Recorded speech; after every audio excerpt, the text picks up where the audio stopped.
วิแม่วิที่รับฟังรายการจากสถานีวิทยุกระจายเสียงพระพุทธศาสนาแห่งชาติและสังคมเคลื่อนเพื่อการศึกษาพระพุทธศาสนาและวัฒนธรรม FM 104.50 เมกะเฮิรตซ์จากวัดไฟหินวัดไฟหินตั้งอยู่ตำบลสุเทพอำเภอเมืองจังหวัดเชียงใหม่ก็ได้รับการอนุเคราะห์เมตตาจากท่านผู้อำนวยการสถานีหลวงพ่อพระครูสมุวิสุวัตรวรกิจโยท่านผู้อำนวยการและเจ้าวาดวัดไฟหินได้เมตตาอนุเคราะห์ให้เวลาขโยมเก่ามาพบปะพี่น้องท่านผู้ฟังก็จะนำเอาสาระสัพพะมาเล่าอู้สู่กันฟังพี่น้องท่านผู้ฟังช่วงนี้เสียงบ่ค่อยดีเนาะเสียงมันหายไปหั่นไปนี่ เสียงไปตกไว้เป็นที่ก็อดใจฟังไปก็จะได้นำเอาสาระสัพพะร้อยอันปันเรื่องพี่น้องท่านผู้ฟังมาเล่ามาอู้สู่กันฟังก็ลืมไปลืมมาเป็นรายการที่เจ้าบ้านแท้ๆพี่น้องท่านผู้ฟังมาพบมาปะนำเอาเรื่องจากประสบการณ์ของตัวเก่านำเอาเรื่องที่หันว่ามันมีสาระที่ครูบาอาจารย์เปิ้นไปเต้นหันเต้นนี่โจดจำเอาเป็นข้อเป็นกรรมแล้วก็เอามาเล่าอู้สืบต่อกันไปถ้าเราจะอู้ถึงธรรมะขององค์พระสัมมาสัมพุทธเจ้าเนี่ยพี่น้องท่านฟังมันถึงมีเก่าใหม่อยู่เสมอปีไหนก็ใหม่อยู่ตลอด ใหม่อยู่ตลอดคำว่าทำดีได้ดีทำบ่ดีได้บ่ดีเนี่ยมันเป็นข้อธรรมะที่เป็นความจริงพี่น้องท่านผู้ฟังแต่ผลมันจะจ้าหน่อยผลมันจะจ้าถ้ามันบังเกิดผลแล้วมันวุ้ยแก้ประสบ แก้ประสบเพราะนั้นธรรมะขององค์พระสัมมาสัมพุทธเจ้านั้นเอาถือว่ามันใหม่ตลอดเวลาแล้วถ้าใครสามารถนำไปประดับสติปัญญานำไปใจควบคู่กับการประกอบสมาชีพประจำวันจักบังเกิดความเจริญรุ่งเรืองนะเอาง่ายๆพี่น้องท่านผู้ฟังเฉพาะศีล5ข้อก็เอาละศีล5ข้อเนี่ยถ้าใครถือได้ทำมันยังก็ผิดนะทำมันยังก็ผิดสักอย่างแล้วมันตันยุคตันสมัย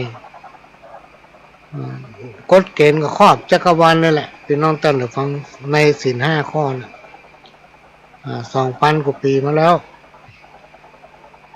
เพิ่นกระจายกันมาโดยตลอดมันมีการเปลี่ยนแปลงแล้วก็แก้ไขเนาะวันนี้เป็นวันอาทิตย์ที่2 กุมภาพันธ์ 2568วันอาทิตย์วันนี้ผ่านมาได้เกินวันปลายแล้ววันนี้บ่ายโมงแล้ว เนี่ยวันเวลามันบ่รอไผจะไปฟังบ่ายแต่เนิ่นจะไปฟังค่ำแต่เนิ่นมันเริ่มฟังมันเริ่มไปตามการเวลาของมันบ่รอไผพี่น้องท่านผู้ฟังเรื่องในโลกโลกีมากมีเกินนับกับกอกกิ้งวิงวอนสิ่งที่จริงแท้แน่คือแง่คำสอนแห่งองค์บวรใครผู้ใดได้ถือปฏิบัติ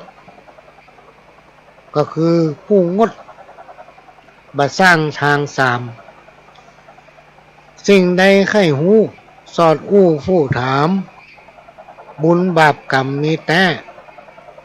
โพดแผ่รังสีผู้ทำกรรมดีมั่งมีร่ำรวยได้ผู้อยู่กู้กับกรร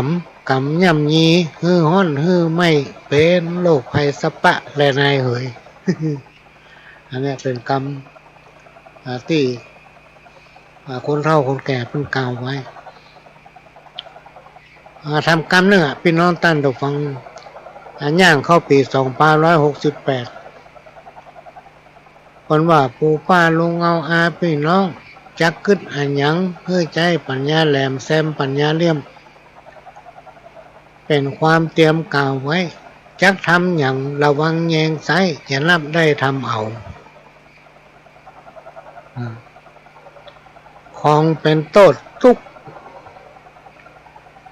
นั่งลูกปลาเหงาอย่าหลงไปเมาอย่าเอามาใกล้เชื่อธรรมะคำสอนบ่อนโศกไม่มีสีวิไลไขว้คบความสุขสู่ใจไหลมาพบลองเชื่อด้วยตัวความ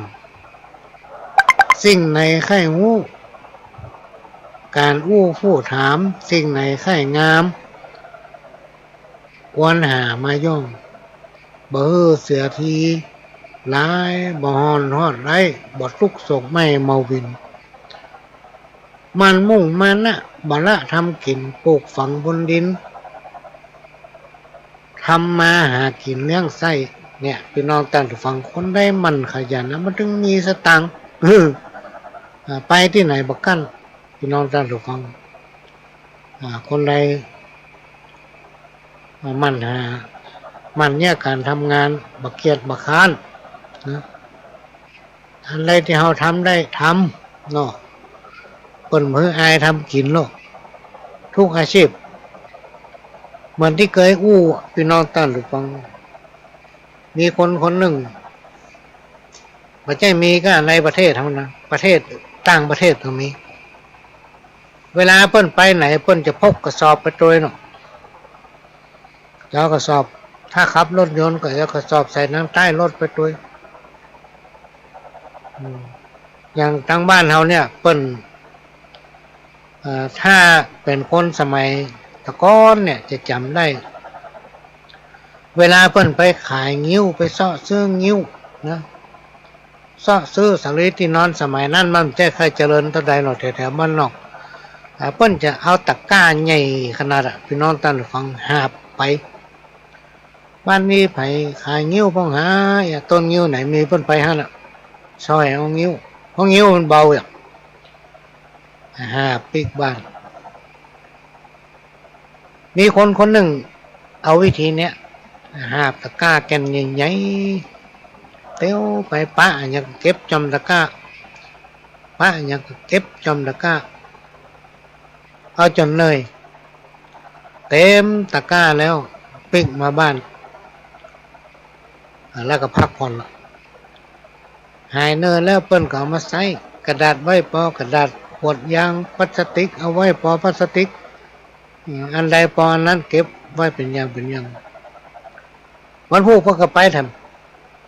ำย่าอย่างนี้ตึงวันพี่น้องตั้งแต่ฟังคนมาอ้ายไผ่ลูกเต้าเราหลานห้ามก็บอกฟังถูกได้แปลงโฮงคือเปิ้นแปลงผามนี่เนาะมุงหลังคาไว้คือเปิ้นก็คาดแล้วก็เอาไปกล่องในห้างเดือนหนึ่งเปิ้นขายได้เงินเป็นหมื่นน่ะพี่น้องตั้งแต่ฟังได้นักนะเขาบรรยากาศรับจ้าง เดือนหนึ่งจนในที่สุดฐานะหลักฐานพี่น้องตั้งแต่ฟังของเปิ้นดีขึ้นยังมีสตังค์เผื่อไปเผื่อลูกเผื่อหลานรุ่นเนี่ยถ้าเขาเนี่ยสปะเนี่ยไปเตอะบ่ต้องอายนะเสร็จแล้วมันเป็นเงินเป็นทองหมดเวลาได้เงินได้ทองเนี่ยเปิ้นก็จ้างใจเพราะก่อนที่จะได้มาเนี่ยมันยากการที่จะได้สตางค์เนี่ยมันยากของมันมีควรเขาจะไปคิดว่ามันของใจได้มากับใจไปก็ได้มากับใจไปบางทีเวลาเขามีสตางค์สักบาทเปิ้นมาขายนั่นขายนี่ขายถูกเขาขยันกินอย่างไปหั่นไปนี่ก็ไม่ได้กินเนี่ยแต่ไปหั่นไปนี่ก็ไม่ได้ไปก็เปิ้นพ่อมีสตางค์เพราะฉะนั้นถ้าคนใดมันแยกกันทำงานและจ้างกินจ้างใจพี่น้องท่านทุกฟังอยู่ดีสบายนะเงิน ปัจจุบันเนี่ยกับแตะกอนเนี่ยมันต่างกันในสมัยแตะกอนเนี่ยพี่น้องท่านผู้ฟังสตางค์นี่มาบาทสำคัญเท่าไหร่หรอกเพราะว่าครัวให้ครัวสวนเพิ่นมีถ้าเพิ่นมีเข้าในหลองเพิ่นได้กินได้อยู่ดีกินดีกินพร้อมหน้ากันหมดมาให้บดีประจำเป็นมาออกบ้านไปไหนโดยเฉพาะเดือนจีปีใหม่นี่อย่างปี2568นี่ประเด็นนี้เดือนกุมภาละผลไม้เริ่มหน่วยในเดือนมีนานี่ มันเริ่มสุกละมันจะสุกก่อนปีใหม่ประมาณอาทิตย์2 อาทิตย์ในช่วงเมษาเนี่ยพี่น้องท่านผู้ฟังในสมัยก่อนเนี่ยเต้าได้จำความได้พ่อเว้ยแม่เว้ยคนเฒ่าคนแก่พ่อแม่ครูบาอาจารย์เพิ่นจะบอกโน่ ใกล้จะถึงปีใหม่ละปีใหม่เมืองเขานะเพิ่นมื้อไปไหนลูกพี่น้องท่านผู้ฟังมื้อออกบ้านออกจองไปไหนมันใกล้จะเสี่ยงปีใกล้จะถึงปีใหม่นะแล้วปีใหม่ก่อนไปนั้นไปนี่อย่าพี่น้องท่านผู้ฟังคนตะก่อนเพิ่นมื้อไปไหนแต่มาปัจจุบันเนี่ยมันเปลี่ยนไปสิ่งเหล่านี้มันเปลี่ยนไปสงกรานต์ปีใหม่คนที่ไปเนี่ยการทำงานที่อื่นปั่นกันปิกมาหาพ่อหาแม่ดำหัวพ่อเฒ่าแม่เฒ่าดำหัวพ่อแม่ดำหัวผีปู่ย่าดำหัวผีหอผีเฮือนดำหัวเสื้อบ้านมีมดมากินมาตานในปีใหม่ เพราะมันมีความเชื่อว่าวันจะขานน่องก็ดีวันเน่าก็ดีวันพญาวันก็ดีวันปักผีปักเดือนก็ดีเปิ้นปล่อยเปรตปล่อยผีจิตวิญญาณที่ยังบ่ได้ไปสู่สุคติสัมมรยภพยังเวียนว่ายอยู่เนี่ยยังอยู่ในที่ไหนก็ดีจะมาหมดพี่น้องท่านผู้ฟังเพิ่นฮ้องว่าเป็นวันรวมญาติลูกเต้าเหล่าหลานอยู่ต่างบ้านต่างเมืองไปเนี่ยการทำงานก็จะปิกมาบ้านมาจองมาตานขันข้าวขันน้ำดำหัวคนเฒ่าคนแก่พ่อแม่ครูบาอาจารย์นี่สมัยก่อนสมัยเดียวก็มีอยู่แต่มันน้อยไปละ ลดลงไปละสมัยปัจจุบันเพิ่นบ่ฮื้อไปไหนคนละคนบ่ออกบ้านออกจองไปไหนจนแล้วปีพุ่นมีอยู่เตื้อนึงเฮาฝืนเพิ่นอันนี้ประสบการณ์ด้วยตนเองเพิ่นบ่ฮื้อไปไหนแล้วก็ดูเหมือนว่ามีหลานเนี่ยจะไปแต่งงานต่างจังหวัดไกลนักแกมากันเนอะถ้าจำได้นี่เพิ่นกึ่งกรุงเทพพุ่นน่ะช่วงก่อนวันจะขันล่องถ้าเขาไปเขาปิ้งมาเป็นวันจะขันล่องพอดีพอเฒ่าคนแก่เป็นห้ามจะได้กระตึงบอกฟังพ่อต่างคนต่างพุ่นเพิ่นบ่ถือเพิ่นจะเอาวันนั้นเพิ่นจะเอาวันนั้นก็จำเป็นต้องไปอันนี้เรื่องเก่าเมินมาหลาย10 ปีแล้วประมาณประเด็นนี้ปี2560ประมาณ40 ปีผ่านมาเนี่ยเพิ่นก็ต่างคนต่างห้ามบ่ดีงั้นอย่างนี้นาทีแล้วปีแล้วก็ไปเนาะอันนี้ซ้ำก่อนปีซ้ำก็ถือขนาดพี่น้องท่านผู้ฟังจากประสบการณ์ตัวเก่าเฮาไปขาไปมันเป็นหยังตอนปิกมาเนี่ย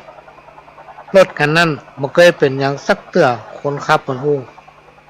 ยางระเบิดกลางทางพี่น้องท่านผู้ฟังฮู้เงียงลังงัง ไปตะเลินฮู้ถนนไปหน้าบุญ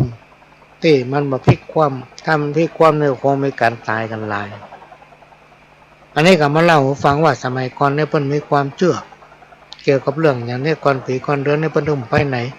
โดยเฉพาะมาค่ำมาคืนเวลารับเวลานอนซ้ำยิ่งเลยเพิ่นมื้อไปไหนเบ้อลูกกินข้าวเมื่อคืนบ่สมัยก่อนนะสมัยก่อนกินข้าวเป็นคาบเป็นมื้อ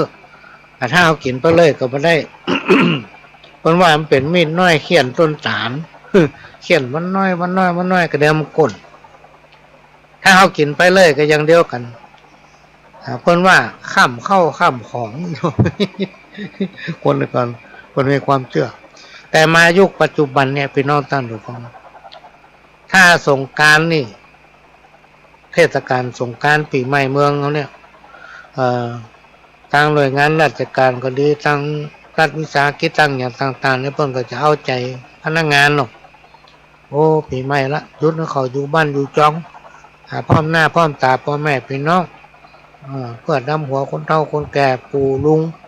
ปู่ป้าเอาอาครูบาอาจารย์นี่เนาะก็ปรากฏว่าคนพื้นที่เนี่ยไปแอวไปท่องเที่ยวกันเนาะเหมือนกับกรรมที่เป็นว่าคนเหนือล่องไปทางใต้ล่องไปทางใต้กับไปทางภาคกลางไปทำทะเลภาคอย่างเนี้ยไปทำทะเลคนทางเหนือเนี่ยไปแอวกันคนทางใต้ก็ขึ้นมาทางเหนือเมื่อไอ้ซับกันนะพี่น้องท่านดูฟังคนทางเหนือไปทางใต้คนทางใต้มาทางเหนือนะไม่เอาถือเป็นเวลาพักผ่อนไปถือเวลาพักผ่อนไปเพราะฉะนั้นกิจกรรมอย่างต่างๆเนี่ยถ้าครูบาอาจารย์ละอ่อนนักศึกษานักเรียนอย่างพวกเนี้ยมาได้ร่วมกันจัดกิจกรรมวัฒนธรรมประเพณีสืบสานนะหีบห้อยประเพณีอย่างนี้ไผ่ก็หมูไผ่ก็มหันละพี่น้องตั้งดูฟังละอ่อนก็จะหมูนะว่าวัฒนธรรมประเพณีตั้งผู้ญาติตายายเขาเปิ่นเคยเนี่ยหีบห้อยเปิ่นเป็นจะได้เป็นเนี่ยอย่างก็จะได้พ่องนี่ละอ่อนมันก็จะหมูมาครับการขนทรายเข้าวัดเนี่ยพี่น้องตั้งดูฟังถ้าวันเนาหรือวันเน่าก็จะขนทรายเข้าวัดขนทรายเข้าวัดแต่ในยุคปัจจุบันเนี่ยเป็นน้องท่านผู้ฟังมันมีการเปลี่ยนไปการขนทรายเข้าวัดเนี่ยมันอาจจะหลายสาเหตุหนึ่งมันมีน้ำเมืองละ มันมีน้ำเมืองในสมัยก่อนเนี่ยยังปหลวงอยู่บ้านนอกมันมีน้ำเมืองไส้ไก่มีน้ำเมืองผ่านจำข้างบ้านเนี่ยซึ่งเราสามารถน้ำคู่น้อยคนกันไปขอเอาทรายจะเป็นทรายมุกทรายแก่ทรายยำหัวขอมเป็นทรายมีไม่แห่ด้วยเป็นสักน้อยเอาใส่น้ำคู่น้อยมาแรงกับปลากันคนไปวัดติ้วไปวัดที่เป็นแห่ไปซ้ำรวมกันเป็นหมู่กำเขาก๊อกป้องก็ใส่สลุงป้องก็ใส่พันซ้อนป้องก็ใส่น้ำคู่น้อยติ้วแห่เดินกันไปเป็นขบวนหยักบางที่ก็ไปมันไปปะกันว่าเอาไปกองไว้รวมกันคนก๊อกคนแข็งคนน้ำคู่คนสลุงพี่น้องตั้นหรือฟังมันก็นักเข้ากลายเป็นกองจีดีไซน์ใหญ่แล้วเปิ้ลก็จะมีตุงไต้หมูมีจ่อมีอย่างต้องผู้มาเจ้ามาแรงนะก็ปิกมาเตรียมที่บ้านละมาแรงเอาทรายไปแล้วก็ปิกมาเตรียมตุงนะหาไม้หากันตุงหาอย่างใบอย่างเนี้ยพี่น้องแต่ฟังผู้หลวงก็บอกให้หู้จักชื่อมันใบเขียงใบก้อเนาะเข็ดไม้อย่างที่มันงามเพื่อจะมามัดตุงแล้วก็เตรียมของไปตักบาตรพอเจ้าของวันพญาวันเนี่ยเพิ่งอาจจะจ่อเอาตุงไปปักของยีดีไซน์ที่เขาไปร่วมกันเอามากล่องทางวัดก็จะมีตู้บริจาควางที่หน้ากองจิตดีไซน์ตั้งอยู่ที่นั่นนะเขาก็บริจาคปัจจัยตามกำลังของเขาคน4-5 บาท10 บาท20 บาท100 บาทไอ้เนาะเท่าถึงสมัยก่อนเนี่ยตัง4-5 บาทมันมีค่ามาถึงในยุคปัจจุบันเนี่ยพี่น้องตันของสตางค์มันไม่ค่อยมีค่าแต่มันใจได้นะใจได้สมมติว่ามีสตางค์สัก100ไปกาดนี่เข้าทั้งหัวบุพดทั้งหางแล้วหมดเรื่องสมัยก่อนนี่สตางค์มันแปลงมันมีค่าถ้าเรามีสัก10 บาทเนี่ยอยากกินอย่างวันนั้นนี่ได้สักปะคิดว่าสมัยเมื่อเขาเป็นละอ่อนเนี่ยพี่น้องตันหรือฟังแม่เอาตังค์12 บาทซื้อจีนเนี่ย5 บาทซื้อถ้าเขาจะอยากแกงกะหล่ำก็ซื้อกะหล่ำถ้าเขาอยากแกงผักกาดก็ซื้อผักกาดแถวบ้านนี่ได้มัดบัตรเล่นลูกพี่น้องตั้งหรือฟังคนขายมัด50 ตังค์3 มัดบาทเนี่ยตังค์แต่ก่อนมันมีก็เอาซื้อจีน10 บาทห่อบัตรเล่นนะคนห่ออันนี้ถึงเรื่องอันเก่าถึงสมัยก่อนเพราะฉะนั้นหีบห้อยประเพณีเนี่ยเขาละไปได้พี่น้องตั้งทุกคน อาจจะต้องให้ละอ่อนได้ศึกษาได้หู้ได้หันว่าหีบหอยของคนตะกอนเนี่ยมันทำให้เปิ้นอยู่เย็นเป็นสุขเปิ้นมีความฮักสมัครสมานสามัคคีอยู่ด้วยกันเหมือนพี่เหมือนน้องพริกบ้านเหนือเกิดบ้านใต้เป็นต้นว่าเข้าวิทย์แรงเนี่ยกำจานไปเถอะเข้าบ้านเมย์ก็หายขอยืมจังน้อยเถอะมันผู้เขาหนึ่งเขาก็ไปใส่เปิดที่เขาบอกว่ามีปลาแห้งอยู่ตัวเขาจะกินสุดปีสุดแรกให้แย่เลยตะกอนคนตะกอนบนอู้เพิ่นว่าแกงเอาต้มยำกะหรือเอาแกงแซ่นั่นอันนี้แล้วก็ตักแบ่งกันทำบ้านข้างเคียงพอคนบ้านข้างเคียงได้กินปลาแห้งใส่แกงนั่นแกงนี่ก็นึกถึงเขาโอ้แล้วมันเอาปลาแห้งแกงใส่ผักเซี่ยวผักละตักมาให้เขาวันนี้เขาก็ต้องตักไปให้มันเนี่ยตอบแทนกันอยู่ฮั่นน่ะกินได้เป็นปีสมัยก่อนสมัยนี้อยู่บ้านติดกันแทบจะหูจักกันนะพี่น้องตั้นหรือฟังแจ้งมากับไปแล้วมืดมาได้เข้าบ้านมาอ่านนะบ้านนี่ไม่ต้องยากกินละมาเจ้ากับไปซ้อกินแล้วทั้งหน้าเนาะมาตอนกับไปกินทั้งกัดทั้งหน้าพวกทั้งร้านทั้งอย่างพวกมาแรงกับกินแล้วเข้าบ้านเนี่ยพี่น้องตั้นหรือฟังมาถึงก็รับละอาบน้ำแล้วรับละแจ้งมากันแย่งกันเลยมาหูจักกันหูจักกันบ้านอยู่ใกล้กันแจ้งหูจักกันนี่หลายที่นะพี่น้องตั้นหวังที่เอาไปจะมีก็ทางเหนือเอาที่อื่นซ้ำให้มอกจับหน้ากันนะบางทีมาหันหน้ากันด้วยซ้ำนะอันนี้เป็นเรื่องในสังคมชุมชนหมู่บ้านเพราะฉะนั้นหันว่าหีบหอยจารีตประเพณีเช่นปู่ย่าตายายเฮาเพิ่นย่าเพิ่นทำกันทำเมื่อเพิ่นอยู่เย็นเป็นสุขเราต้องช่วยกันฟื้นเพื่อมันเสื่อมพี่น้องตั้งถูกฟังเพื่อมันเสื่อมนะเพื่อมันฝังแน่นอยู่ในจิตใจของลูกเต้าเหล่าหลานนะ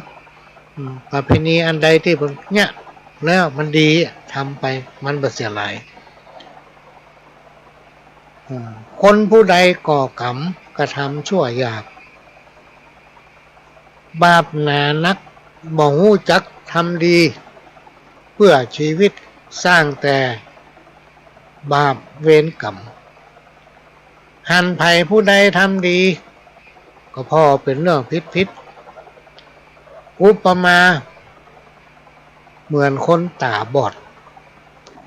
เหมือนคนเบาปัญญา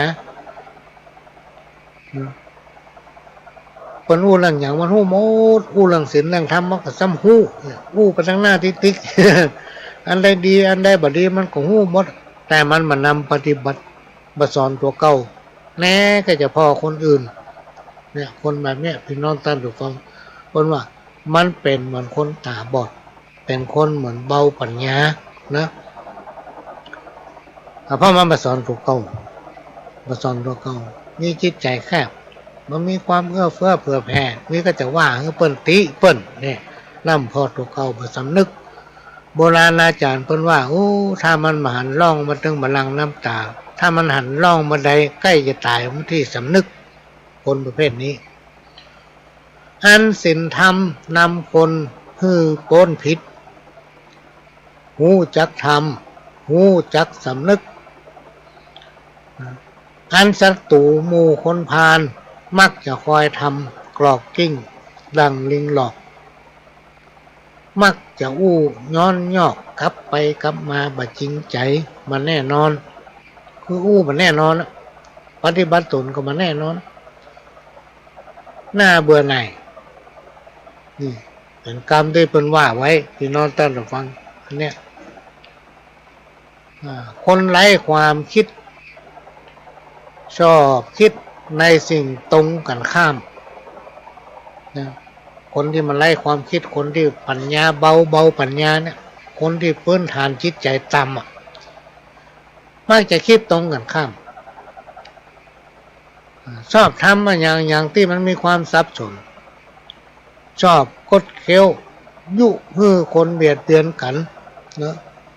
บ่มีความจริงใจกับไผคนฮ้องว่าเป็นคนที่สิ้นศีลธรรมเบาคำสอนขององค์พระชินวรมานำวิธี ทำให้ทุกทินฐานสุดลำเค็นทุกเข็นทั่วล่าบ่สุขใจ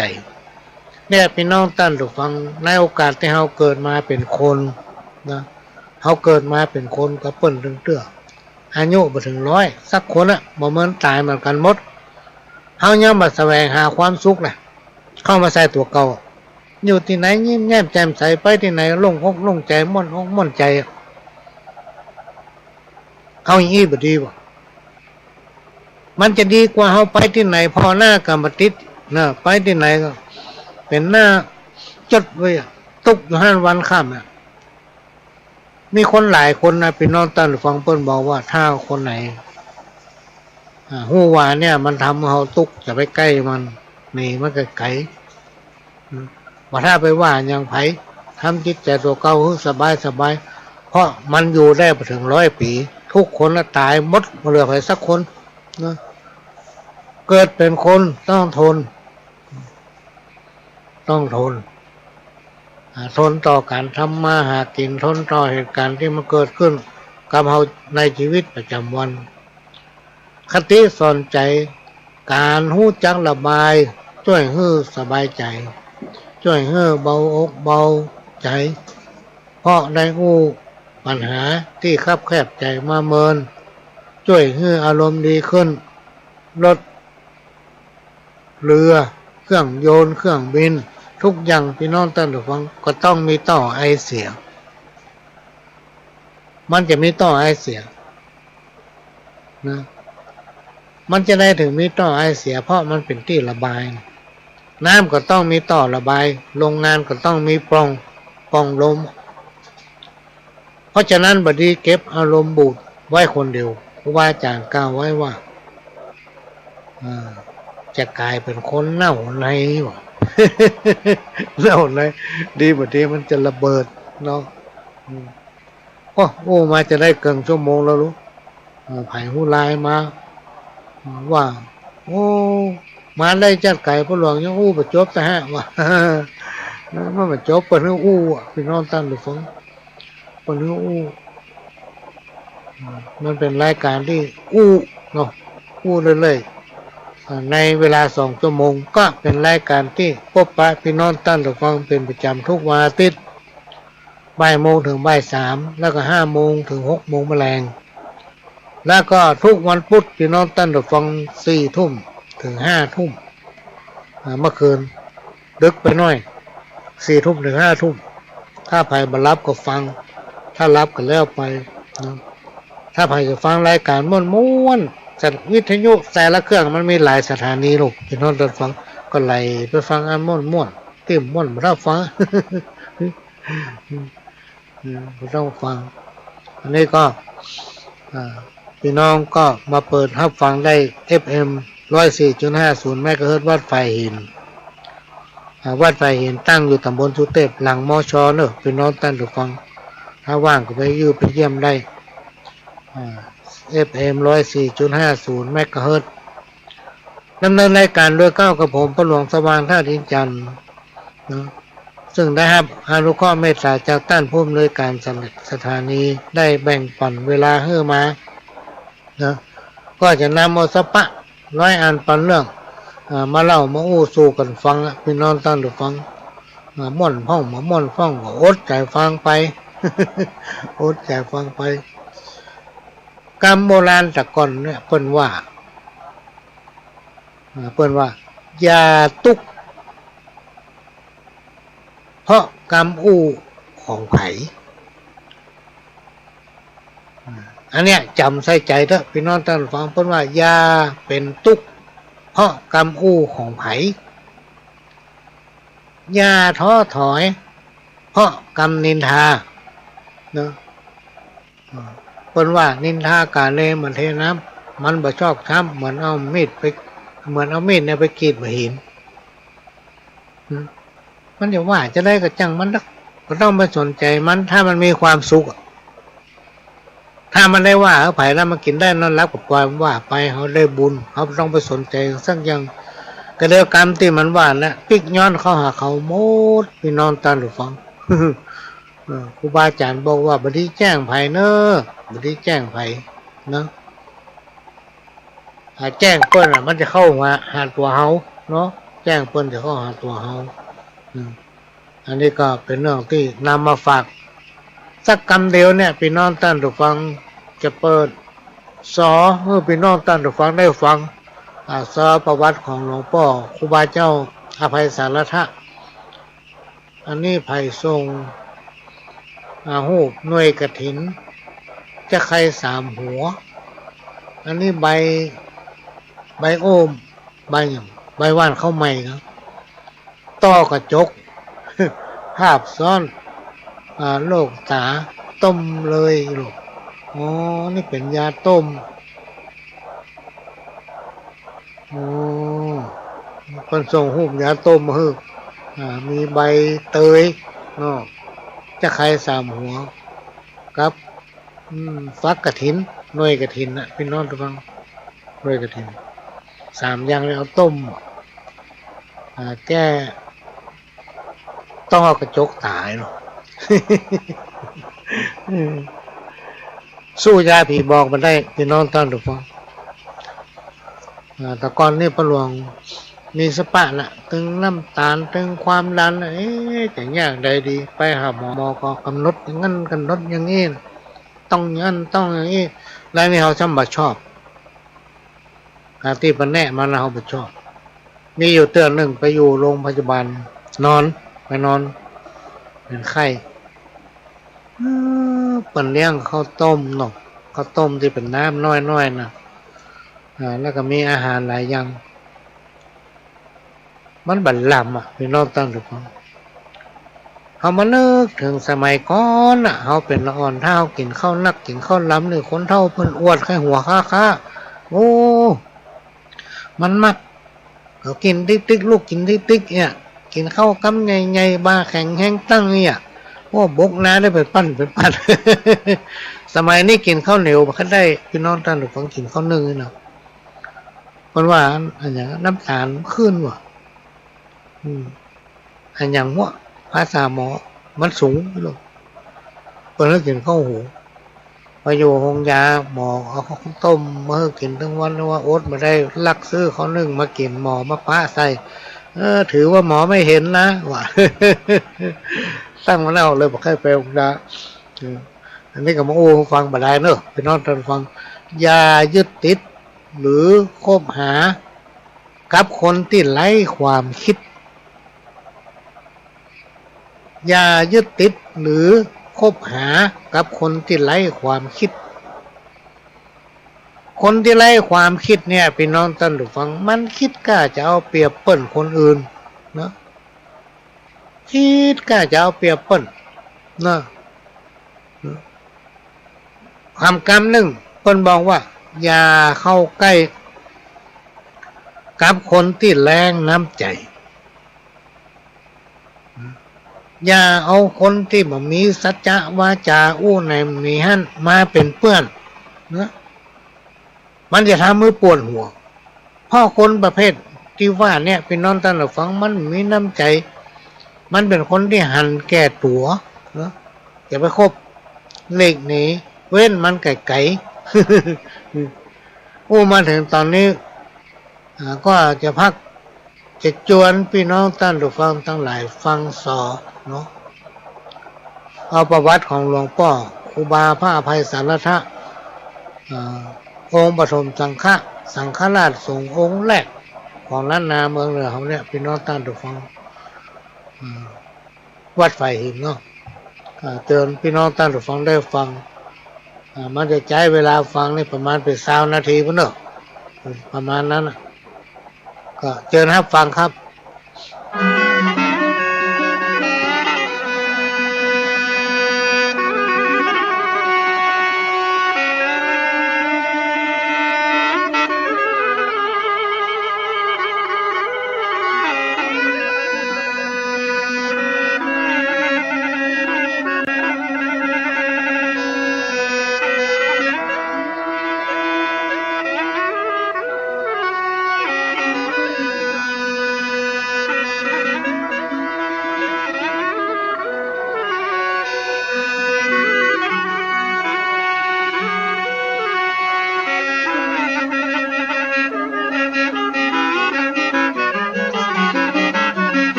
น้อมลำลึกบุญญาบารมีคุณงามความดีพระมหาเถระพระเดชพระคุณพระอภัยสารทะคนคารวะอยู่ตลอดกาล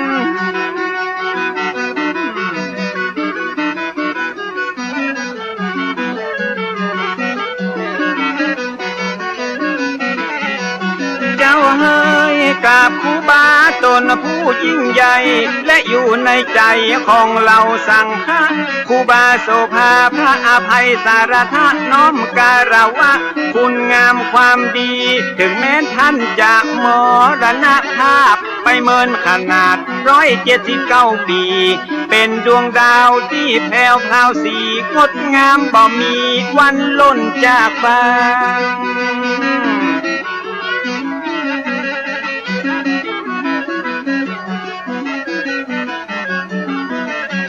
ร่างกายคุพังผลงานยังอยู่กำสอนเป็นครูกำผู้เป็นอาจารย์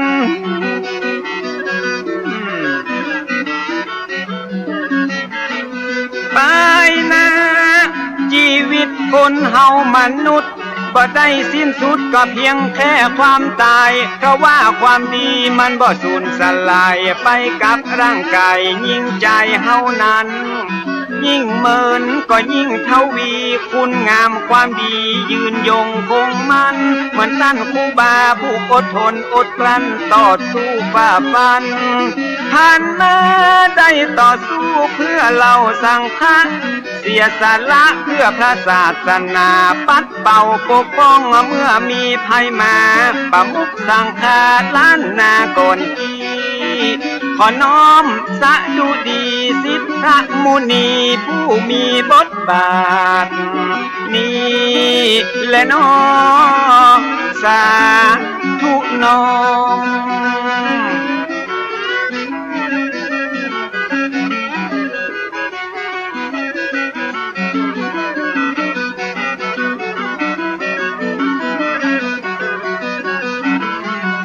นายมนได้จะลึกเป็นประวัติศาสตร์ผู้คนไว้กราบอย่างภาคภูมิใจการต่อสู้เพื่อคนหลวงลายสมควรที่ได้ยกย่องอวดอ้างเหมือนเป็นผู้แบ่งต่างให้คนรุ่นหลังก้าวย่างเตียวต่อนี่แหละน้อไว้ดีเลิศล้ำนี้จะมาปลายแม่บัวซอนไปกู้ประวัติของหลวงพ่อครูบาตนเก่าตนแก่ของเมืองเชียงใหม่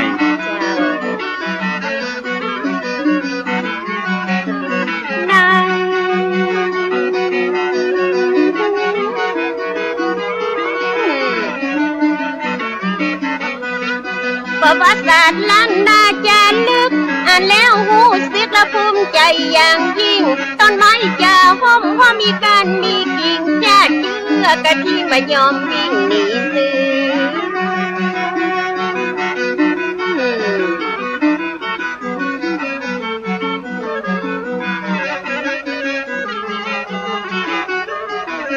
เจ้าเอ่ย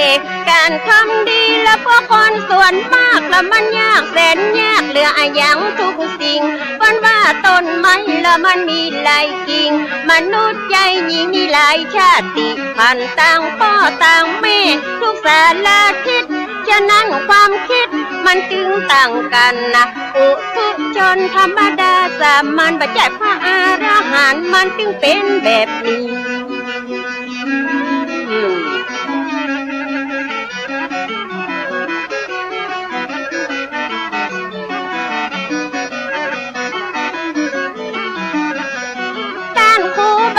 ต่อสู้ดิ้นรนมุ่งมั่นอดทนเพื่อศาสนา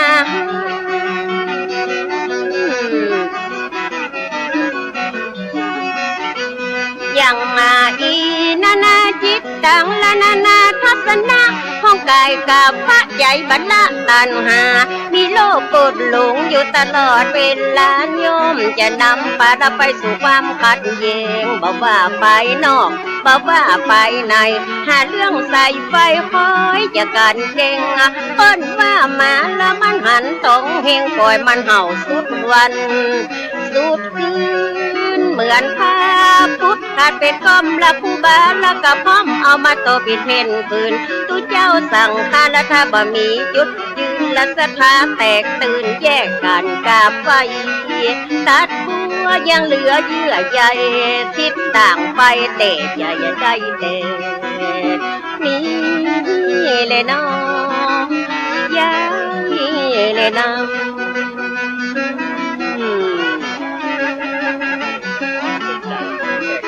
เจ้า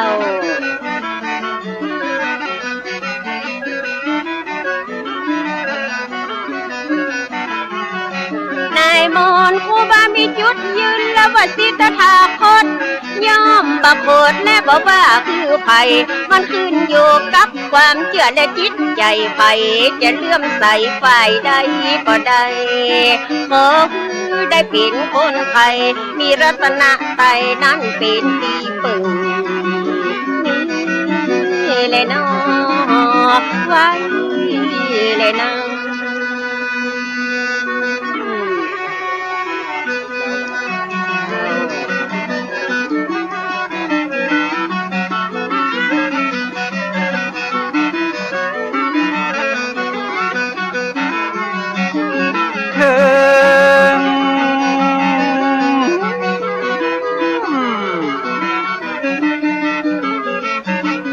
ความแตกแยกเป็นเรื่องธรรมดาต้องมีปัญญาคอยมากำกับแยกผิดแยกถูกนั่งนับนอนนับทิฏฐิบ่จับก็ต่างคนต่างแทง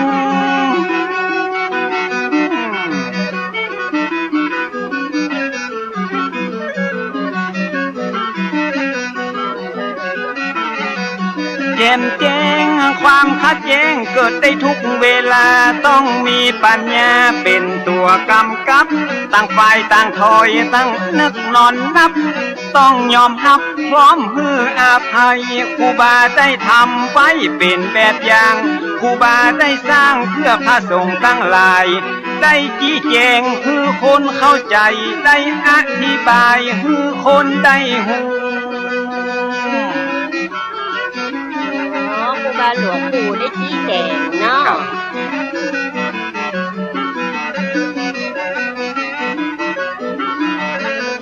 แล้วจะจวนปะนมมือสร้าง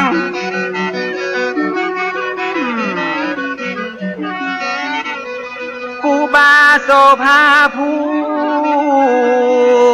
ดูแลศาสนามาเมื่อ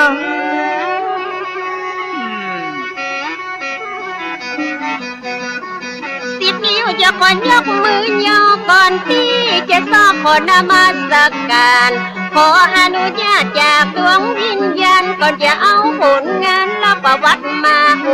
มาเผยแผ่แก่สาธารณชนซึ่งมีอยู่หลายคนที่ยังบ่ฮู้หลายคนอยู่ที่บ่ฮู้เนาะคนที่ฮู้แล้วก็ฟังเพิ่มยังมีหลายคนนะที่ยังบ่ฮู้ยังมีหลายผู้ก็ที่ยังมาสงสัย40,000บัวซ้อนมาขอถวายมาซอขยายคือพระสงฆ์องค์เจ้าตลอดจนถึงศรัทธาญาติโยมบ่ใจกำลมที่จะอมมาเล่า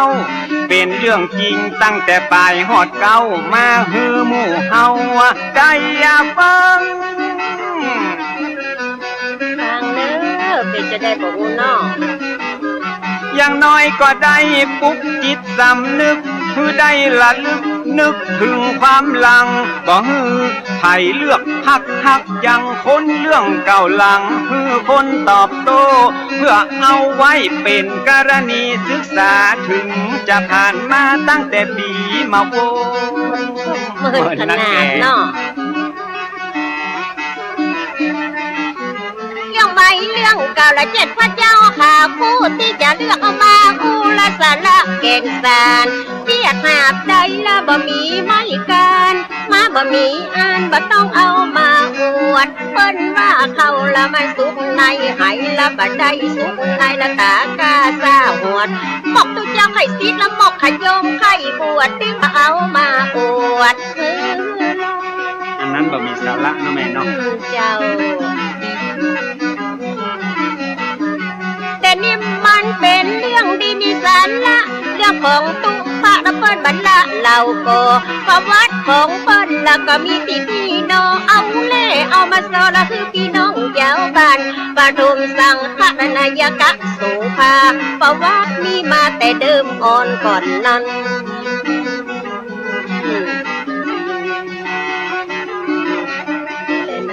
ประวัติมีมาแต่เดิมอ่อนก่อนนั้นตามที่ได้อ่านจากในหนังสือว่ามีผัวเมียคนที่น่านับถือไผก็เล่าลืออวดอ้างกันหมดผัวชื่อว่าป้อนานอินตะเคยบวชเป็นพระใจสะอาดหมดจดเมียชื่อสอนใจบ่หอนกดบ้านอยู่ตั้งวันตกงาของงาเวียงเมียเปิดกับเจ้าบัวซอนที่จะนอกกับเจ้าบัวซอนนี้นะเจ้า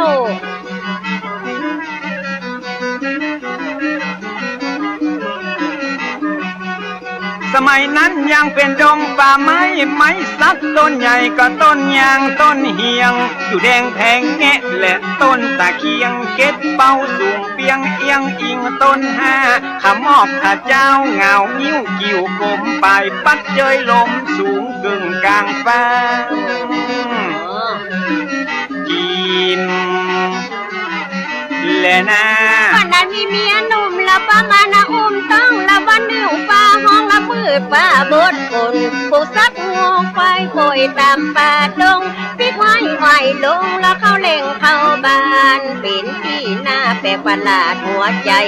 ต่างกันสงสัยว่าเป็นอะไรอย่างอัน10 ปี20 ปีและที่ผ่านมานั้นเหตุการณ์อย่างอันบอกเคยมีเกิดเหตุการณ์อัศจรรย์แม่ก็เจ็บต้องและจะเกิดลูกลักที่ได้ฟุ้งฟักละนานนับเกือบปีตัดวันอังคารละเดือนเป็ดพอดีละคืนหนึ่ง5 ปี4มาลงอเมนมันพศ2374นั้นนาแม่ซ่อนเกิดถูกมาพร้อมเหตุการณ์นั้น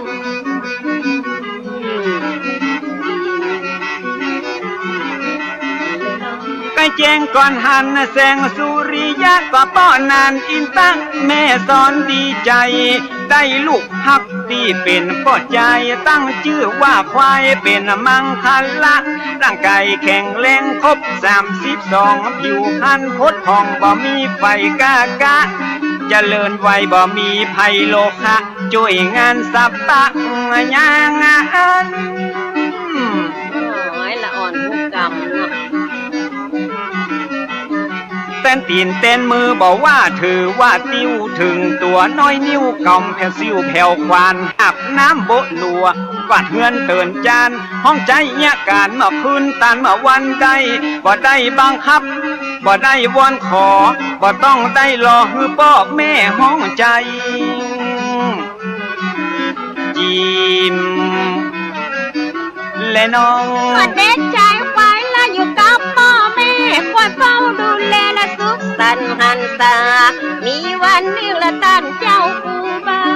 ได้เมตตานำมาบินทับบาทนำมาหันใส่ตัวละเด็กชายควายแก่ก้าวว่องไวและมีเบลฉลาดครูบามันที่ชายได้ขออาโดยญาติกับพ่อนานอินตะทันที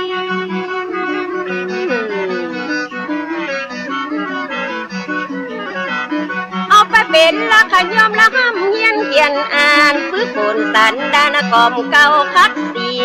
คือได้เป็นละคนเก่งคนดีที่วัดไปหินใจนิ่มเสียงมันอยู่กับคนไปเหมือนผ้าไม้ตัดแต่พอยู่กับคนมีพญาจะมีวิชาหลายลำคำตกน้ำบ่หอนเป็นหินเนาะ อยู่กับคนพาลพาไปหาพิษอยู่กับบัณฑิตพาไปหาผลอยู่กับครูบาได้ศึกษาฝึกฝนมุ่งมั่นอดทนจนอายุ15เขียนตัวเมืองอ่านแถวตัวไทยอ่านออกเขียนได้ชะฉานเก่งกล้าครูบาพอหันอนาคตวันหน้าเลยบรรพชาเป็นสามเณร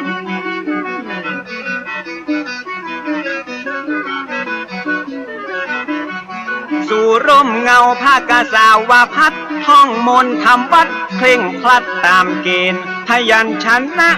สละวักเวนแม่นตัดชัดเจนเป็นที่อวดอ้างอักขระวิธีบาลีนักธรรมเก่งแท้มชำนาญบ่ผิดพลาดพลังเก่งขนาดเนาะจิมมาบ้านละพ่อชาละไปศิลธาคดเฮียงหูจนหมดจบของหลากหลายภาษาบาลีวิธีมนต์ละกระจายธรรมวินัยกันและพระไตรปิฎกสามารถตอบตัวอักษรศาสตร์ภาษาคณิตศาสตร์นานาก็บักขาดบรรทุกท่านได้ศึกษาเป็นมหามรดกตกทอดสืบคืนนะเมื่อมา179 ปีมาถึงบัดเดียวเนาะยังบ่สูญหายแต่เมื่ออายุ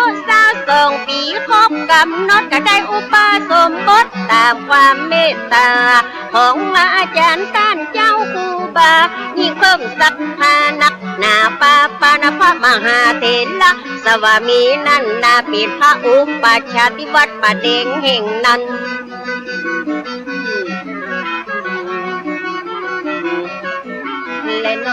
ได้เจ้าอาวาสวัดป่าแพ่งเมตตามาเป็นกรรมวาจาจารย์วัดป่าหินเป็นอนุสาวนาจารย์ได้ฉายางามว่าโสภาภิกขุได้ศึกษากะเฮียนต่อเพิ่มเติมจากของเก่าเดิมมาจากเนนฮอดตุเฮียนแตกฐานสำเร็จล่วงลุเป็นที่น่าสาธุยินนาดี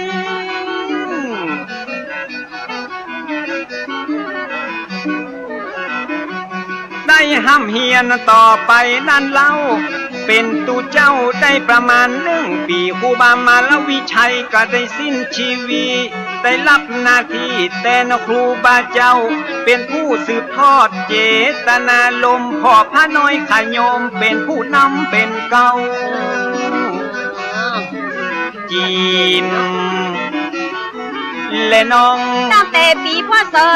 239เป็นเริ่มทำตามแบบละครูบาอาจารย์ครูบาโสภาละมีวิชาเตกฌานตั้งกรรมนาบทานนั่นและอาคารละจัดการคือมีละตั้งการศึกษาเกษบนินลาละและเหล่าสังฆะมูลกัดยายและวิทยาสามัญญาปิธานนาเจ้าหูหลายแขนงวิชาตอนนั้นห้องว่ากัสถาเป็ดมักใครคือวัดละมีครบองค์3สร้างต้องรอบรู้ละได้เป็นผู้นำมีพระธรรมละปีเสงนำนาวัดบ่มันคงสูงบ่มีบทบาทพุทธศาสตร์ก็จะตกต่ำยาถ้าบ่เก่งแต่น้อยน้อนั่นล่ะครับครูบาโสภาได้รับการยกย่องเป็นผู้จบทองกหลากหลายสาขาพระไตรปิฎกอัฏฐดีกาวิปัสสนากรรมฐานเข่งครัดจบนิรุตทางอักษรศาสตร์เอาสูตรนักปราชญ์และการปฏิบัติท่านเอาเงิมผาอยู่ตั้งหลังวัดบำเพ็ญวิปัสสนาถึงวันเงิมผาหลังวัดเอาปริยัติปฏิบัติปฏิเวทเป็นขอบเขตและเป็นพื้นฐานพุทธศาสตร์จะอยู่ยั่งยืนนานวัดเป็นสถานที่น่ากลับไว้คนบ่ฮู้บ่มีผู้นำคนบ่มีคุณธรรมบ้านเมืองจะฮ้อนหายจีมดาราสัตว์ตันยังหูภาษาเสียงนกเสียงหนูเสียงไก่เสียงกาถ้าตันนึกกักถ้าก็เข้ามาหาอด ครูบาท่านเก่งเย่ตนกัดขาเหาะขืนไปมาบ่ต้องได้สีลดกัดขาอาโคมเป็นร้อยบดฟันบดบ่ต้องจดยำใดถ้าได้เป็นสมัยประ เก่ง เดี๋ยว ข เนาะ นาดเนาะเสียงนกเสียงกาได้เฮียนหูมาเพิ่นมีตำราจากโบราณอาจารย์ต้องอาศัยและในปัญญาญาณตะกับละมาทานฉันเกกะหูแต่มีแต่ในอดีตตะการในปัจจุบันขับมาใครยืนยันตา ถึงวันนี้ถ้าจะเขียมนะแม่เนาะ เจ้า แถมมาเรื่องนั้นก็หันกันจะกับพี่น้องอังวะตะกงหงสาเพิ่นเล่าลือกันแต่เหินเมินมาว่าหันครูบาไปเดินบินทบาทสถาตัดเอากะลงบาเป้าคัดจนเป็นเงางามจนสะอาดเอาใส่น้ำเมียงแล้วเอาใส่บาตรถวายท่านเจ้าครูบา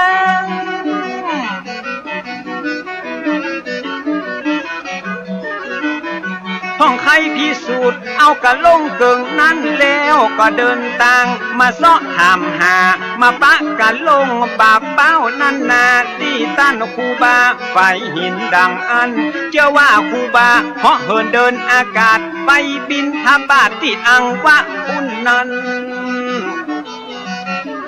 ยิ้มและน้องโอ้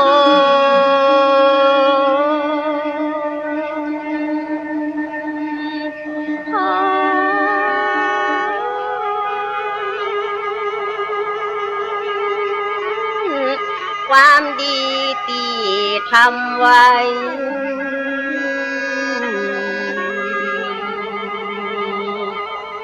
ผลแห่งความดีได้มาตอบสนอง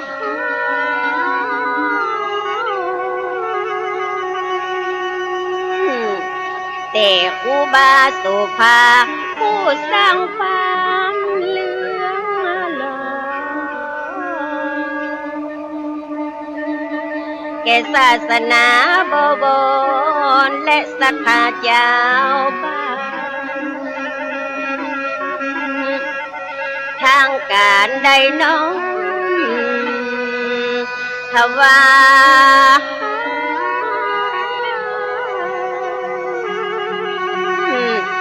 ตำแหน่งสังฆนายกาดังอันปกครองดูแลพระสงฆ์นั้นทั่วกรุงเทพ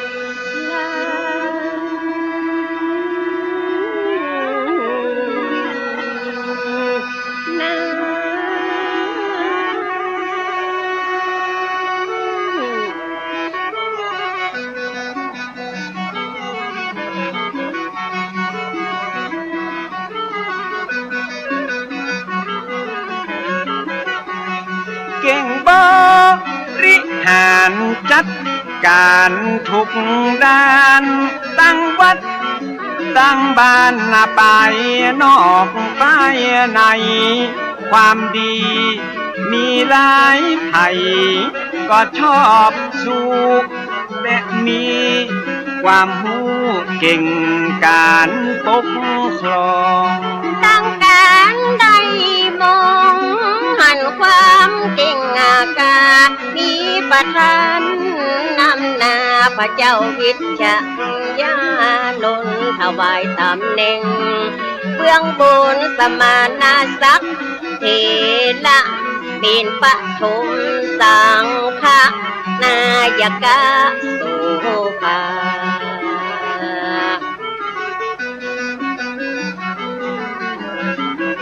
ถวายมุทิตายินดีจัดขึ้นหมู่คนคึกคืนอนุโมทนาที่ดอยสุเทพวัดวาอารามพวงแก้วฉลองเป็นน้ำแล้ว2438พอดีมาตาก็มีบอกไว้ดีเจ ฉลองตำแหน่งหลังได้สังฆะราชาเลยอาราธฐานามาอยู่ไกลไกลเหนือเวียงเชียงใหม่นั่นคือวัดเอียงยืน พศวันคืน2439เพื่อการพอเฝ้าและ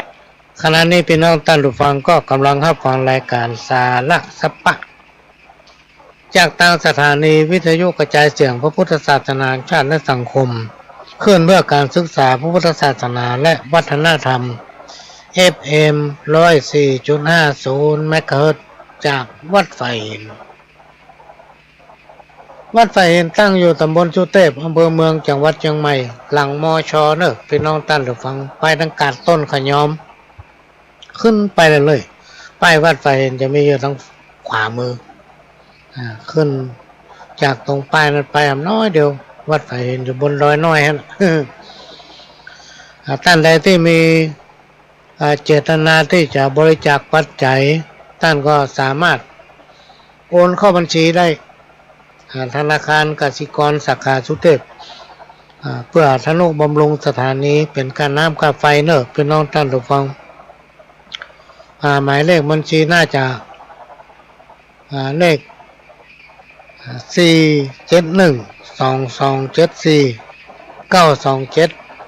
ถ้าไผ่โอนไปแล้วก็แจ้งบอกมาทางไลน์ของพ่อหลวงแจ้งทางสถานีเนี่ยเพื่อจะได้ประชาสัมพันธ์อนุโมทนาบุญตะกี้นี่เปิดซอให้ฟังได้เกือบ20 นาที มีหลายคนทักมาโอ้เป็นรายการซอไม่เห็นแล้วก้อยเนื่องจากว่าซอของประวัติของหลวงพ่อครูบาไพศาลทะองค์ปฐมสังฆะองค์แรกของล้านนาเขาเนี่ยเป็นน้องท่านฟังของวัดไฟเห็นเขาฟังแล้วม่วนด้วยความเคารพนับถือแม่ครูบัวซ้อนเนาะโอ้เป็นซอม่วนก็หน้าเริ่มใส่ฮะพี่น้องท่านผู้ฟังด้วยมีตัวหนังสือพ่อหนังสือนั่งก็ซอก ยันปากน้ำต้นว่าไปเลย อันเนี้ยพี่น้องท่านผู้ฟังเป็นพรสวรรค์ไปของมันซึ่งหมายนี้ก็ไปเฮียนกันไปได้นะเฮียนไปได้ตอนนี้ก็2 โมงจะ5 นาทีแล้วก็เกือบ5 นาทีละบ่าย 2 โมงก็เป็นรายการที่ได้รับการอนุเคราะห์เมตตาจากท่านผู้อำนวยการสถานีได้แบ่งปันเวลาให้พี่น้องท่านผู้ฟังที่จริงสถานีก็ไม่ค่อยว่างคนดำเนินรายการก็มีนักพี่น้องท่านผู้ฟังในปัจจุบันเนี่ยแต่ก่อนได้ไปขอเนาะเดิมต้องได้ขอแล้วมันนักมีพ่อหลวงได้เป็นดาวข้างฟ้า ก็เป็นเจ้าบ้านที่นำเอาสาระสปะจากประสบการณ์ตัวเก่าที่ได้ญาติได้ทำมาและก็หลายๆอันหลายๆอย่างที่เป็นข้อคิดเป็นคติธรรมที่ได้รับฟังมาจากครูบาอาจารย์ฟังไว้ใจว่าพี่น้องท่านผู้ฟังใส่บาแบกหามฟังไปเถอะกรรมเก่าของคนตะกอนเพิ่นว่าไว้พี่น้องท่านผู้ฟังเพิ่นบอกว่าอย่าตุกเพราะกรรมอู้ของไผอย่าท้อถอยเพราะกรรมดูถูกดูแขวนนะจงทำไปด้วยสติปัญญาของตัวเก่าทำไปด้วยความคิดของตนเองคนที่เขาจะทำมันอย่างคิดให้ก่อนว่ามันดีก็ถ้าเขาคิดว่ามันดีนี่หว่ามันไม่ได้เบือดร้อนไผมาเบียดบันไผนะก็ทำจงคบหาผู้ที่เปิ้นเป็นบัณฑิตคือคนหูคนที่เปิ้นมีวิสัยทัศน์พี่น้องท่านผู้ฟังคนที่เปิ้นมีภูมิปัญญาคนที่เปิ้นมีจิตใจเป็นศีลเป็นธรรมเปิ้นมาว่าอย่างไผคนประเภทเนี้ยถ้าไผว่าอย่างคือเปิ้นแค่หัวเหรอ และเปิ้นยังบอกว่าจงยึดติดและก็คบหากับคนที่มีเมตตานะ จงเสวนากับท่านผู้ที่มีใจกรุณาคนใจขิ้นใจข้อคนใจดำเอามาหิตจะไปใกล้มันจงทำหรือว่าจงเนี่ยอันยังเนี่ยมากกว่าที่จะเนี่ยอย่างกระจังพี่น้องตั้นเราฟังเฮ้ยเนี่ยนักหรือว่าใจเนี่ยน้อยเดียวเราไปโอ้โหใหญ่โตหรือละ